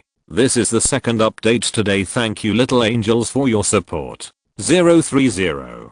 Chapter 596. A beating to cure all illnesses 1. Wow, I really want to watch them fight live. I will definitely learn a lot. After listening to Stephanie's story, Kyoshi did not show any fear at all, but instead put on a look of longing.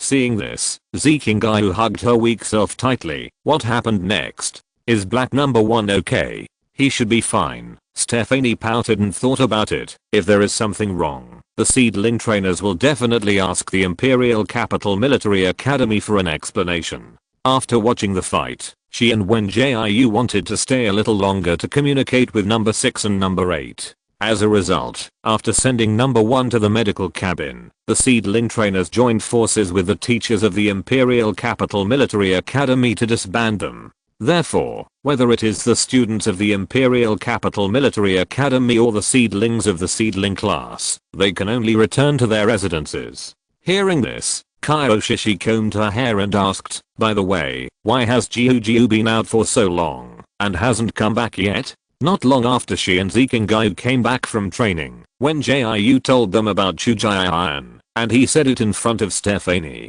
However, after the other party briefly explained the matter, he took his things and went out to the residence of number 8. It should be soon. Zikingai glanced at the clock on the wall. It's almost 11 o'clock now. I remember she went out at 9 o'clock, right? Little Jiu went out before 9 o'clock. Stephanie picked up the orange next to her and peeled it. Seeing this, Kyoshi couldn't help but ask curiously, "Nini, do you like to eat fruit very much?" She could see Stephanie eating fruit at any time. If it weren't for the fruit trees outside that were full of fruits, she felt that if she ate at the speed of the other party, she would have eaten up all the fruits at home long ago. "Well, I don't like it at all, and I hate eating fruit." As she said that, Stephanie threw a slice of orange into her mouth. "Then if you don't like fruits, why do you eat them so vigorously?" Zikingai was stunned. Although he didn't hate fruits, he didn't like coriander. If he had to eat a few kilograms of coriander every day, it would be better to shoot him to death. Hearing this, Stephanie blinked and answered seriously, "Because fruits are my medicine. To put it more simply, sugar is my medicine." She has not been completely unharmed in the base over the years. For some reason, the Star Lord secretly helped her not to be taken away by the people from the Research Institute for experiments, and secretly arranged for the nursery to put psychotropic drugs in her nutrient solution. She drank a lot of tampered nutrient solution without knowing it, and when she finally realized that something was wrong with her, it was too late. In addition to affecting her mental state, those drugs did not cause her any physical harm. So she quickly came out of the collapse of discovering the truth. Of course, she had to thank the Star Lord for being able to come out of it so quickly. Those drugs made her a heartless person. Anyway, it was difficult for her to recover her mental state, and she had to drink nutrient solution, even if she didn't eat. Instead of worrying every day and night whether the nutrient solution sent this time was drugged, it would be better to relax her mentality and live a heartless life. However, she accidentally discovered that, after getting a certain amount of sugar, her crazy state could be relieved. It was impossible for the nursery master to send her something like an antidote, so she could only rely on eating fruits with high sugar content to relieve it. Over time, the people planted by the Star Master discovered her crazy behavior of eating fruits. After that, not only did her residents have no fruits, but even ordinary vegetables, rice, etc. were cut off. There was nothing else except nutrient solution every day. After a long time, she returned to her previous crazy state. It was not until she met Wen Jiu that she relied on the other party's sufficient reserves of fruits and vegetables to relieve her mental state again. It's just that she has been devastated by psychiatric drugs for too long. Now supplementing sugar can only temporarily stabilize her mind. It is unlikely to return to her previous normal state. But it doesn't matter. Just live a rotten life. After such a long time of house arrest, she felt that it was quite good now. And while those psychiatric drugs affected her thinking, they also brought her a completely unexpected big surprise. That is, her mental strength, which was originally only above average, became stronger day by day under the destruction of drugs. What do you mean by that? Zikingai still looked confused. Are you hypoglycemic? Although Kyoshi didn't understand what Stephanie said, she still coughed twice to remind Zikingai. "Okay, why do you suddenly like to break the casserole and ask questions?" "I didn't ask much." The other party looked at her with a face full of grievance. "I just want to talk more with my new friend." They didn't actually classify Stephanie as their own person before, because at that time Wen Jiu avoided saying some things to her. But after Stephanie came to give the doll yesterday, and when Jiu didn't avoid it today, they put her in the circle of friends. Hearing this, Stephanie smiled and handed a slice of orange to Zikingai. "Come and have an orange, my new friend, little chestnut, thank you very much." Zikingai took the orange, and hesitated for a moment. "By the way, can I ask, why you call me little chestnut?" After saying that, Stephanie answered without hesitation, "Well, because your hair color is dark brown, and your head is round, it looks especially like the chestnut that Jiu brought back." When she finished speaking, Kyoshi turned her head to look at Zikingai, and then burst out laughing. "You really look like a chestnut." Seeing this, Zikingai immediately pointed at Kyoshi and asked dissatisfiedly, "What about her? Why is she called Ziahaha?" "Because she is like a beautiful flower." Stephanie ate the orange with a look of anticipation. "Do you think Ziahaha is not beautiful?" "Not at all." Zikingai regretted digging this pit for herself. She is more beautiful than Huaha." After the words fell, Kyoshishi's face turned red. What nonsense are you talking about? How can you get drunk by eating an orange?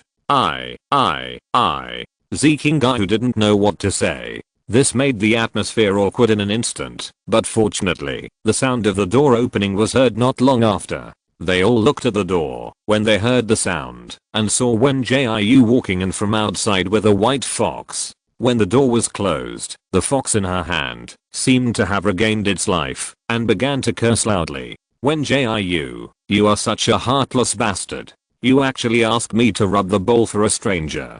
Today's third update has also been delivered on time. Once again, thank you little angels for your support and love. 030. Chapter 597 He gave too much to. After Hukiki finished speaking, the three people in the room all looked at Wen Jiu, their faces full of puzzled expressions. What have you done again? Seeing this, Wen Jiu rarely felt guilty, but she still pretended to be righteous. I didn't do anything. I just said that Hukiki usually sheds a lot of hair and it can be rolled into fox hairballs. How can I shed hair normally?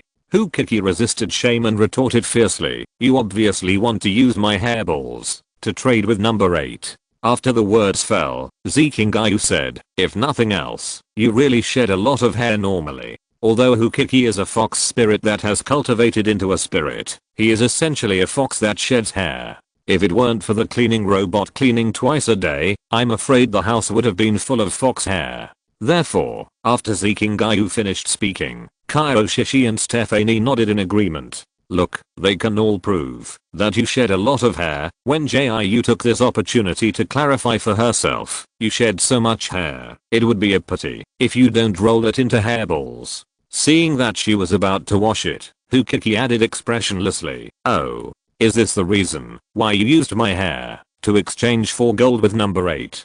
Gold? What gold? Zikingayu was the first to react. Your fox hair can be exchanged for gold? Zikingayu, how can you talk like that? Kyoshishi coughed twice as a reminder. Jiu, why does number 8 want to exchange gold for hairballs? And what kind of gold is he talking about? In the interstellar age, there are many kinds of gold. The most valuable of them are the gold of the ancient blue star and the aurora gold produced from the dawn star. Hearing this, Wen Jiu first poured herself a glass of water to moisten her throat, and then told her about her and number 8. I just took our plan to number 8 to discuss cooperation. After more than an hour of discussion, he told me the method of interfering with the chip. Later, I used my own chip to experiment. The operation method is not difficult, but whether it has any practical effect remains to be verified, she said while looking at Hukiki who was curled up in a ball. When I was talking to number 8, I found that he seemed to be very interested in Hukiki, so I asked casually, asking him how many star coins he is willing to pay for me. Can you call that a casual question? Doesn't your conscience hurt? Hukiki raised her head and refuted after hearing her words. In fact, her conscience still hurt a little, but when she heard number 8 say that he would exchange gold for Hukiki, her conscience suddenly didn't hurt so much. There was no way the other party gave too much. That was gold. She was so greedy. Hearing this, Stephanie burst out laughing. I think Jiu was just joking. How could she sell you to no 8? Quote, yes, and we don't even have a wisdom ring. Where can we get star coins for trading? So Jiu was just joking. Kyoshishi immediately found a reason to help Wen Jiu get away. However, Hukiki snorted coldly. It is because there is no star coin that number 8 said he is willing to pay gold for the transaction, but he has to wait until he returns to his original planet. After saying that, he turned back into a ball of plush again, burying his head under his tail. Seeing this, Wen Jiu could only sigh and walk over. I really just wanted to make a joke. I didn't expect that number 8 liked you so much that he was willing to exchange you for gold. Sorry, I won't say that in the future. Do you have any midnight snacks you want? I'll make it for you later, okay?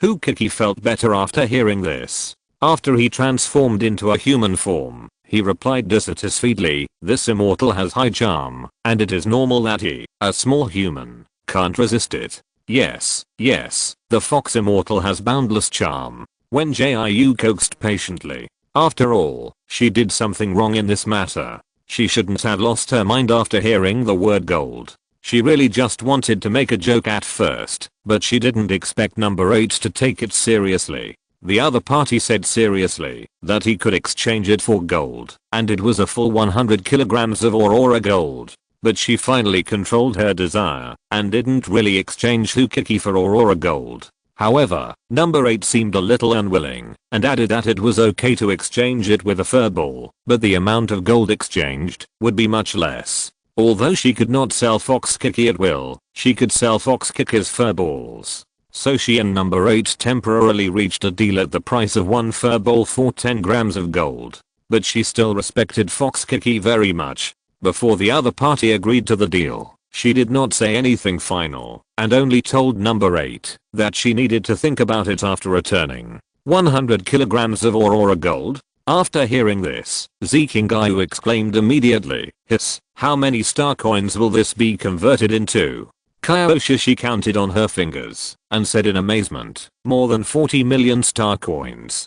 Wow, it's worth so many star coins? Then let's sell Fox Kiki quickly." Stephanie was also shocked. She looked at Fox Kiki as if she was looking at a treasury. If Wen Jiu hadn't said that he would definitely not sell Fox Kiki, she really wanted to sell this fox to number 8 overpass. After Kyoshi converted the star coins, Wen Jiu felt her heart hurt even more. How long would it take her to earn so many star coins by working on multiple tasks? So she walked to Hukiki with a smile. "Hukiki, little Kiki, my good Kiki." Although it was impossible for her to sell Hukiki, it was worth it to exchange a ball of fur for 10 grams of gold. You know, the market value of Aurora gold is getting higher and higher. After they escape from the base and return to their original planet, she might be able to earn a house for number 8 by selling the fur balls. Oh, I want to eat Beijing style shredded pork, spicy hot pot, and spicy crab. Hukiki was no longer angry at this time, and she returned to her usual whimpering state. Hearing this, Wen Jiu's smile became even stronger. "Okay, I'll make you whatever you want to eat. A ball of fur is worth 10 grams of gold, and it's just a matter of time before she becomes the richest person." After reaching an agreement with Hukiki, she regained her composure and said, "Let's talk about the plan for the day after tomorrow. Number 8 and I have come up with 2 feasible plans." As she spoke, she took out a notebook from the storage ring.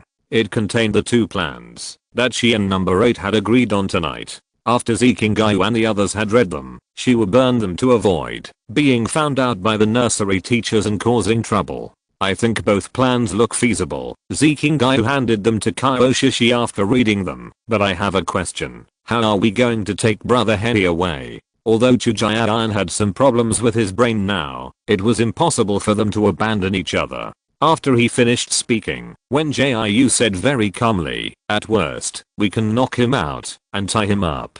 Today's first update has been delivered. Please check it out, little angels. 030. I changed the chapter title of the last chapter of yesterday's update. I feel that this will be more in line with the content of the chapter Chapter 598. Knock him out 1.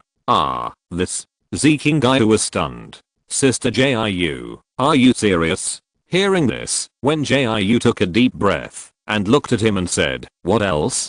Do you think that given his current situation, he can be obedient and follow us?" Not only did she go to number 8 to discuss the escape plan tonight, she also took the opportunity to find the nursery teacher to inquire about Chujian's situation. Because the other party was not fatally injured during the daytime competition, after being treated by the water-based superpowers in the medical cabin, he returned to residence number 1 to recuperate near dusk. She originally wanted to visit Chujian at residence number 1 to find out what kind of interference he had suffered. But Chujian turned on the do not disturb protection shield and she pressed the doorbell several times, but there was no response, so she could only temporarily give up this idea. "Okay, Sister Jiu, I have another question." Zikingayu hesitated for a moment before speaking. "How can we knock out Brother Henry?" Although he and Kyoshi did not see Chujian's competition on the spot, the other party had a level 5 superpower as early as when he was on planet 3047.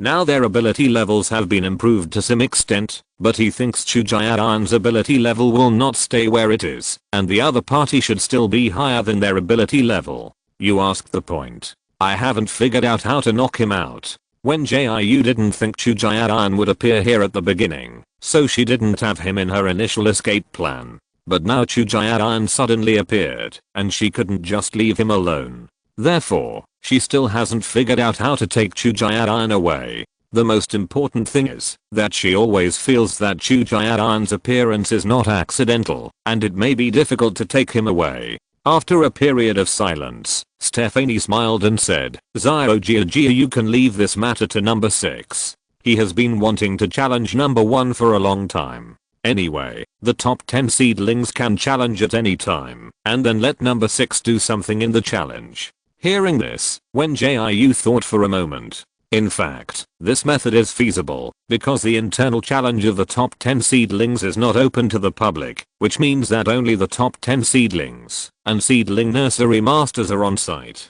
At that time, let number 6 take the opportunity to knock Chujayan unconscious during the competition, and then take the opportunity to visit him. Moreover, she and number 8 originally planned to persuade other seedlings to rebel. After all, not many people would like this kind of life under house arrest. At that time, they can also let the other top 10 seedlings help to perform a drama. However, this method still has some loopholes, and she needs to improve it carefully before it works. Let's see if there is any other way. Wen Jiu pinched his eyebrows with a headache. By the way, I will find an opportunity to violate the rules tomorrow and try whether the method given by number 8 is useful. Number 8 has already given her the method to interfere with the chip, and she handled the chip on the spot according to what the other party said, but she still doesn't know whether this method is useful. What if number 8 is lying to her? Then she will lose a lot. So she just listed the plan with the other party tonight, but the specific implementation has not yet been determined. After saying that, Stephanie showed a rare expression of disapproval. Xiao Jiu, although I think number 8 will not lie to you, leave this matter to me. Anyway, I have been numb from the electric shock of the little mask. If this method doesn't work, I won't have any effect if I get shocked again. Wen Jiu felt distressed and helpless when she heard this. She knew some things about Stephanie from number 8, and only then did she know what she had experienced in the base. However, number 8 was kidnapped a year ago, so the things he knew were not specific enough. He only knew that Stephanie's madness was related to the nursery master. No, I can do this myself. Although she hated the feeling of being electrocuted and controlled, she felt that this matter should not be borne by others. And Stephanie had suffered enough pain, and she didn't want her to continue to be destroyed by the nursery master. After saying that, Kyoshi couldn't help but say with a worried look, Jiu, do you have to try it yourself? Well, you don't have to worry about me so much. Electric shock is nothing to me. Wen Jiu knew that they were worried about her situation, but she couldn't let others try this kind of thing. The worst that could happen is that she would be shocked once, because her method didn't work. She had suffered many electric shocks since she came here. It's just that she has been very disciplined recently and has not been punished by the nursery teacher for violating the rules. After saying that, she tried to change the subject and said, by the way, you can take a look at these 2 plans. I personally prefer to implement the second one, because I think it will be safer. The first plan was actually proposed by number 8. He believed that, in order to escape smoothly, he needed to find someone to cooperate. Not only did he need to incite the other top 10 seedlings to defect, but he also needed to find people from the Imperial Capital Military Academy to cooperate. If the Imperial Capital Military Academy could contact the 1st Military District for support, they wouldn't have to spend so much effort to escape from the base. But the problem is, why should the people from the Imperial Capital Military Academy help them? And most of the people who came to the Imperial Capital Military School this time are students. Once there is any problem in the nursery base, the accompanying teachers must give priority to protecting the students. So when Jiu does not agree to cooperate with the people from the Imperial Capital Military Academy, after all, this is still the territory of the 3rd Military District. She doesn't think that the people from the 1st military district will turn against the 3rd military district on the spot for these seedlings. The most important thing is that she already knows that Lu Yan is the youngest son of Lu. Therefore, she doesn't believe that the accompanying teacher of the Imperial Capital Military Academy will give priority to helping them when they are in danger. As the saying goes, it is better to rely on yourself than on others, so she still believes in herself more. Well, if we can get the help of the Imperial Capital Military Academy, I actually think the first plan will be more suitable. Kyoshi browsed the contents of the notebook again. Hearing this, Zikingai also nodded. I think so too. After all, it is difficult to escape successfully with our own strength. Escaping from the seedling base is by no means a simple matter. After all, the entire Brickstar belongs to the 3rd military district. This means that they not only have to escape from the base, but also find a way to escape from the planet to be considered successful. But these seedlings were brought in a coma, and they had no other information available, except that they knew that the planet was called Brickstar. Information such as which galaxy Brickstar is in, where is the nearest wormhole to Brickstar, and what jump point to set on the interstellar spacecraft, etc. They still don't know. This is also the reason why number 8 wants to cooperate with the Imperial Capital Military Academy. The seedlings have too little useful information. It should be no problem to escape from the seedling base, but it may be difficult to leave Brickstar. Today's second update was also delivered on time. Thank you for the support of the little angels. 030 I wish you all a happy day. Chapter 599, Knock Him Out 2. Kyoshi and Zikingai both preferred the first plan, while Stephanie chose the plan proposed by Wen Jiu. That is, the second one. Now it's a 3-2-3 tie. Wen Jiu sighed. After listening to Stephanie's idea, you two have the same idea as number 8, but Stephanie, number 6 and I have the same idea. When she talked to number 8 in detail, number 6 was also there, and the other party was more in favor of her plan to turn the seedlings. Although both plans were to turn the seedlings to escape together, Wen Jiu wanted to take the top 10 seedlings away. Because the top 10 seedlings knew about the institute, and the small number of people made it easier for them to control, reducing the probability of traitors. So Wen Jiu advocated turning the top 10 seedlings first, and after they successfully escaped, they would use external forces to rescue the remaining seedlings. But she didn't know what kind of plot number 8 had to help others. The other party hoped to use the power of the Imperial Capital Military Academy to turn all the seedlings, including the seeds, to turn and rescue them. It's not that there's anything wrong with No 8's idea. The main reason is that their current plan is not perfect. They can't even guarantee whether they can escape, let alone take all the seedlings with them. And to realize No 8's plan, to save all the seedlings, it must be based on the willingness of the people of the Imperial Capital Military Academy to help. Who can guarantee that the people of the Imperial Capital Military Academy will definitely help?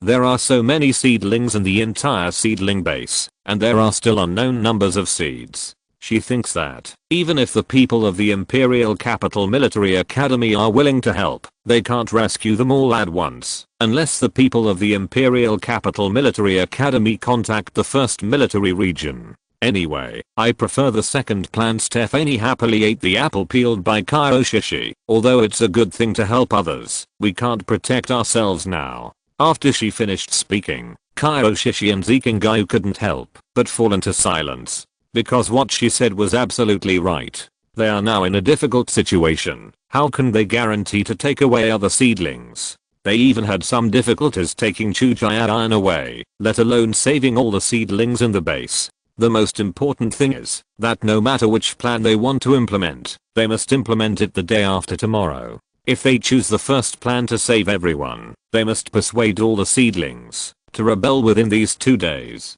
They can't do this alone. So after Kyoshi and Zikingai considered for a while, they finally voted for Wen Jiu's plan. Just as they were about to adjourn the meeting, Hukiki suddenly spoke. Why doesn't anyone care about my ideas? Then tell me. Wen Jiu looked at him with interest. See what kind of ivory you can spit out of your fox mouth. Hearing this, Hukiki always felt like he was scolded, but he couldn't tell what was wrong for a while. so he could only divert his attention and said, oh, why can't you combine the two plans? You can ask the people from the Imperial Capital Military Academy to take you away first, and then borrow the power of the 1st Military District to rescue others. Although he has always been treated as a pet fox and has not figured out the outside world until now, after listening to the discussion between Wen Jiu and others, he has figured out a little bit. Your idea is good, but it's hard to implement. Wen Jiu and number 8 have also thought about combining the two plans.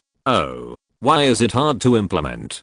Hukiki immediately refuted, I know that after you leave, the seedling base will close a star track connecting to the outside world. But no matter which plan you use to escape, when they find that you suddenly disappeared, they will still close a star track to search for people. After speaking, Wen Jiu realized the problem. She was busy arguing with number 8 about which plan was better tonight, and she didn't expect that no matter which plan was implemented, it would eventually lead to the closure of the star track leading to the outside world. Oh, so it turns out that you still have to rely on me at the critical moment. Seeing that she didn't say anything, Hukiki began to brag. Oh, yes, can you change back to your original form? The next to him, Zikingayu, immediately became sarcastic. We are all counting on your furball to spend the rest of our lives. Hearing this, Kaioshishi patted him on the back. Respect our fox fairy. He is not only a gold mountain, but also an iceberg. Everyone present knew that Hukiki had ice-related abilities and was very good at making the dessert of shaved ice, so they privately called him the Iceberg King. Iceberg. When Wen Jiu mentioned iceberg, Lu Yan's figure somehow popped up in his mind. If she went to Lu Yan for help, would he help them leave? But this idea was quickly dispelled by her. She and Lu Yan were at most familiar netizens. Why would he risk his life to help her? And Lu Yan still didn't seem to know that she was Sun Badao, so they couldn't even be considered as familiar netizens. At most, they were just ordinary friends who knew each other's names. Thinking about it, Wen Jiu sighed deeply. She had wanted to help Yurum and get revenge before, but now she couldn't protect herself. Ding dong. Kaioshishi was about to ask her what was wrong when she suddenly heard the doorbell for entry. It's almost 2 o'clock in the morning. Why is there someone visiting? Zikingayu approached the electronic panel with a puzzled look on her face. Sister Jiu, come and see if you know these two people. Hearing this, Wen Jiu got up and walked over. Two figures, one tall and one short, appeared on the panel. Aren't these little bean sprout and little iceberg? Stephanie threw the apple core into the trash can. What are they doing here so late? You asked a very good question. Wen Jiu pressed the button to allow entry. Just let them in and ask them and you'll know. Seeing this, Hukiki did not transform back into his original fox form this time. He sat on the sofa with his legs crossed like a master. Anyway, the two people had seen his transformed appearance, and it would be easy for him to cause misunderstanding if he transformed back into his original fox form. The most important thing is that he had just seen this plot last night. He didn't want to be caught as a pet fox again, and he wanted to defend his honor as a vixen. On the way, Mengayu asked cautiously, Captain, do we have to go to No 9's house? Yes. Lu Yan responded indifferently. Then he glanced around unnoticed and released his mental power to perceive. This off-campus activity will end in 2 days. I hope to settle all grudges before leaving. He deliberately emphasized his tone this time, which made Mengayu feel creepy. Today's third update has also been delivered. Once again, thank you to every little angel for your support and company. 030, very quiet. I saw a little angel comment that I feel that this book needs at least 2000 chapters to be completed. You really overestimated me. 2000 chapters is too much. Underscore open bracket colon closed bracket underscore closed bracket. Chapter 600 The Storm is Coming 1. Come in. Wen Jiu lazily leaned against the door frame, looking at Lu Yan with interest. The other party still had the same indifferent look as in the morning, which made her unable to see through him. Well, I'd better not go in. Mingyu carefully poked his head in, and after catching a glimpse of Hukiki on the sofa, he immediately retreated back to the door.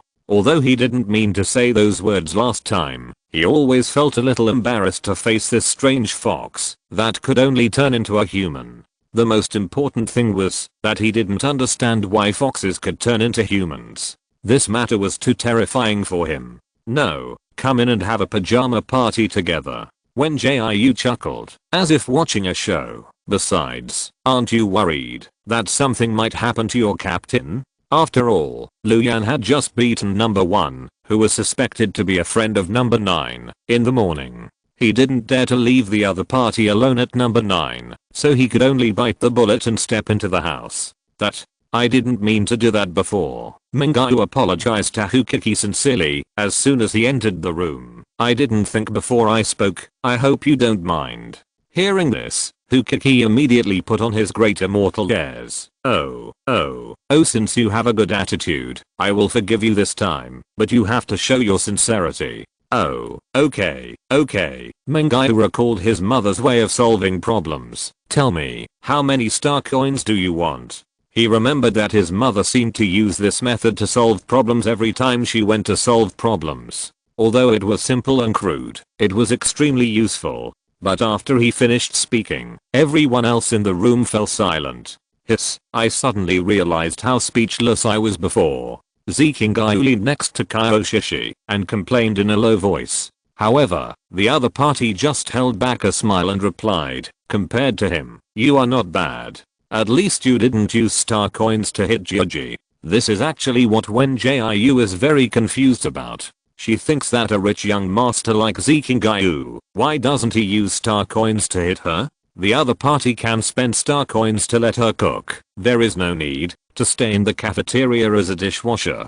To be honest, I thought about using star coins to hit Gioji, Zikingai complained, while watching the show, but I felt that Gioji was not someone who would bend for money, so I gave up this idea. However, he didn't know that all the words he said were heard by Wen Jiu, who had a keen hearing. Fortunately, there is a person who is never afraid of embarrassment. Stephanie walked up to Mingyao and said, Little Bean Sprout, did you and Little Iceberg come here so late just to apologize to Little Fox? I thought you came to play with me. It's so boring. As she said this, she wanted to grab Mingyao's wrist, but the other party quickly dodged. Hey, Zhao Daoya, why are you hiding? She couldn't help but reveal a trace of doubt. I just want to take you to the sofa to eat fruit. There are a lot of fresh fruits we picked at night on the coffee table. Hearing this, Mingyao followed her to the sofa half believingly. As expected, there were baskets of fruits on the coffee table.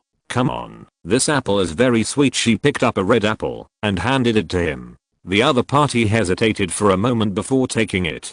Mingyao took a bite of the apple with hesitation. It was indeed sweet and juicy, so he smiled politely at Stephanie, which made the other party smile even brighter. Wen Jiu, is it convenient to go upstairs to talk?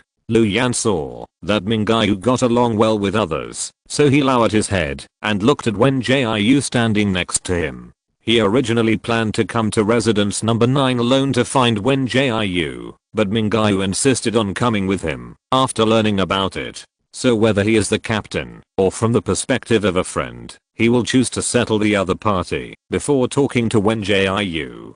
Okay, I just happen to want to find you for something, Wen Jiu said as she walked towards the stairs to the second floor. She had been struggling with whether to ask Lu Yan for help. After all, he was the beloved son of the head of the Federation. If Lu Yan could help them escape from the base, the probability of the plan being successfully implemented would be much higher. But she always felt that Lu Yan was not familiar with her, and it was a bit too much for her to ask for help rashly, so she had been struggling with this matter. Unexpectedly, she was silently struggling with it, and the other party actually came to her at this time. You guys stay downstairs. Don't mess up the living room for me. Wen Jiu, as the host, took the lead in stepping onto the stairs, but she had just climbed 2 steps when she caught a glimpse of Hukiki trying to make trouble. Hearing this, the other party immediately retracted his claws. We will get along well with Zhao Daoya. After getting his answer, Wen Jiu continued to walk to the second floor. As the saying goes, a visitor is a guest. Although she and Mingyue were trading partners in the Star Network world and could only be considered as knowing each other here, she would still try her best to take care of each other's feelings. But what she didn't know was that when she was instructing Hukiki, Lu Yan behind her couldn't help but clench his fists. Don't worry, they won't come up to disturb us. Wen Jiu glanced around her second floor. Let's go sit over there and talk. I'm tired after standing for a long time. When she was talking to number 8, there was no place to sit because number 6 had messed up the other's house, so she could only squat on the ground to make do. It's okay to squat or stand for a while, but she half squatted and half stood for more than 2 hours, and she was thinking about which plan was feasible, so she felt exhausted in the end. Okay. Lu Yan saw her tiredness and agreed to her suggestion. Wen Jiu especially liked the French window on the second floor, so she specially placed a few sofas in front of the window. This way, you can both rest and enjoy the scenery. Through this large and clear floor-to-ceiling window, you can see the beautiful picture of clear pool water, blooming flowers, and a bright moon. It's really more comfortable to lie on the lazy sofa. Wen Jiu fell on the sofa in front of her without caring about her image. This is the lazy sofa she exchanged for with the remaining points. Once you sit down, you can sink into the soft cotton. It's so comfortable. But Lu Yan didn't seem to be used to sitting on it. He almost fell into it as soon as he touched the sofa. Seeing this, she couldn't help but chuckle. This is a lazy sofa. Why are you sitting so upright? Just learn from me and just fall back casually. As she said that, she silently adjusted her posture because the warmth surrounded by cotton was so comfortable that she was afraid that she would fall asleep directly if she fell in again. After listening to her words, Lu Yan tried to fall back. In an instant, the soft cotton surrounded him, and an unprecedented sense of comfort surged into his heart at this moment. But he still couldn't get used to this sitting position, so he could only sit up again in the blink of an eye. This is the first update of today, please check it out. Little Angels 030. End of this chapter. Thank you very much for reaching the end. Don't forget to like. Looking for more exclusive content and immediate access? Subscribe to our Patreon. Remember, every like, subscription, or donation encourages us to continue. Thanks to everyone. See you in the next video.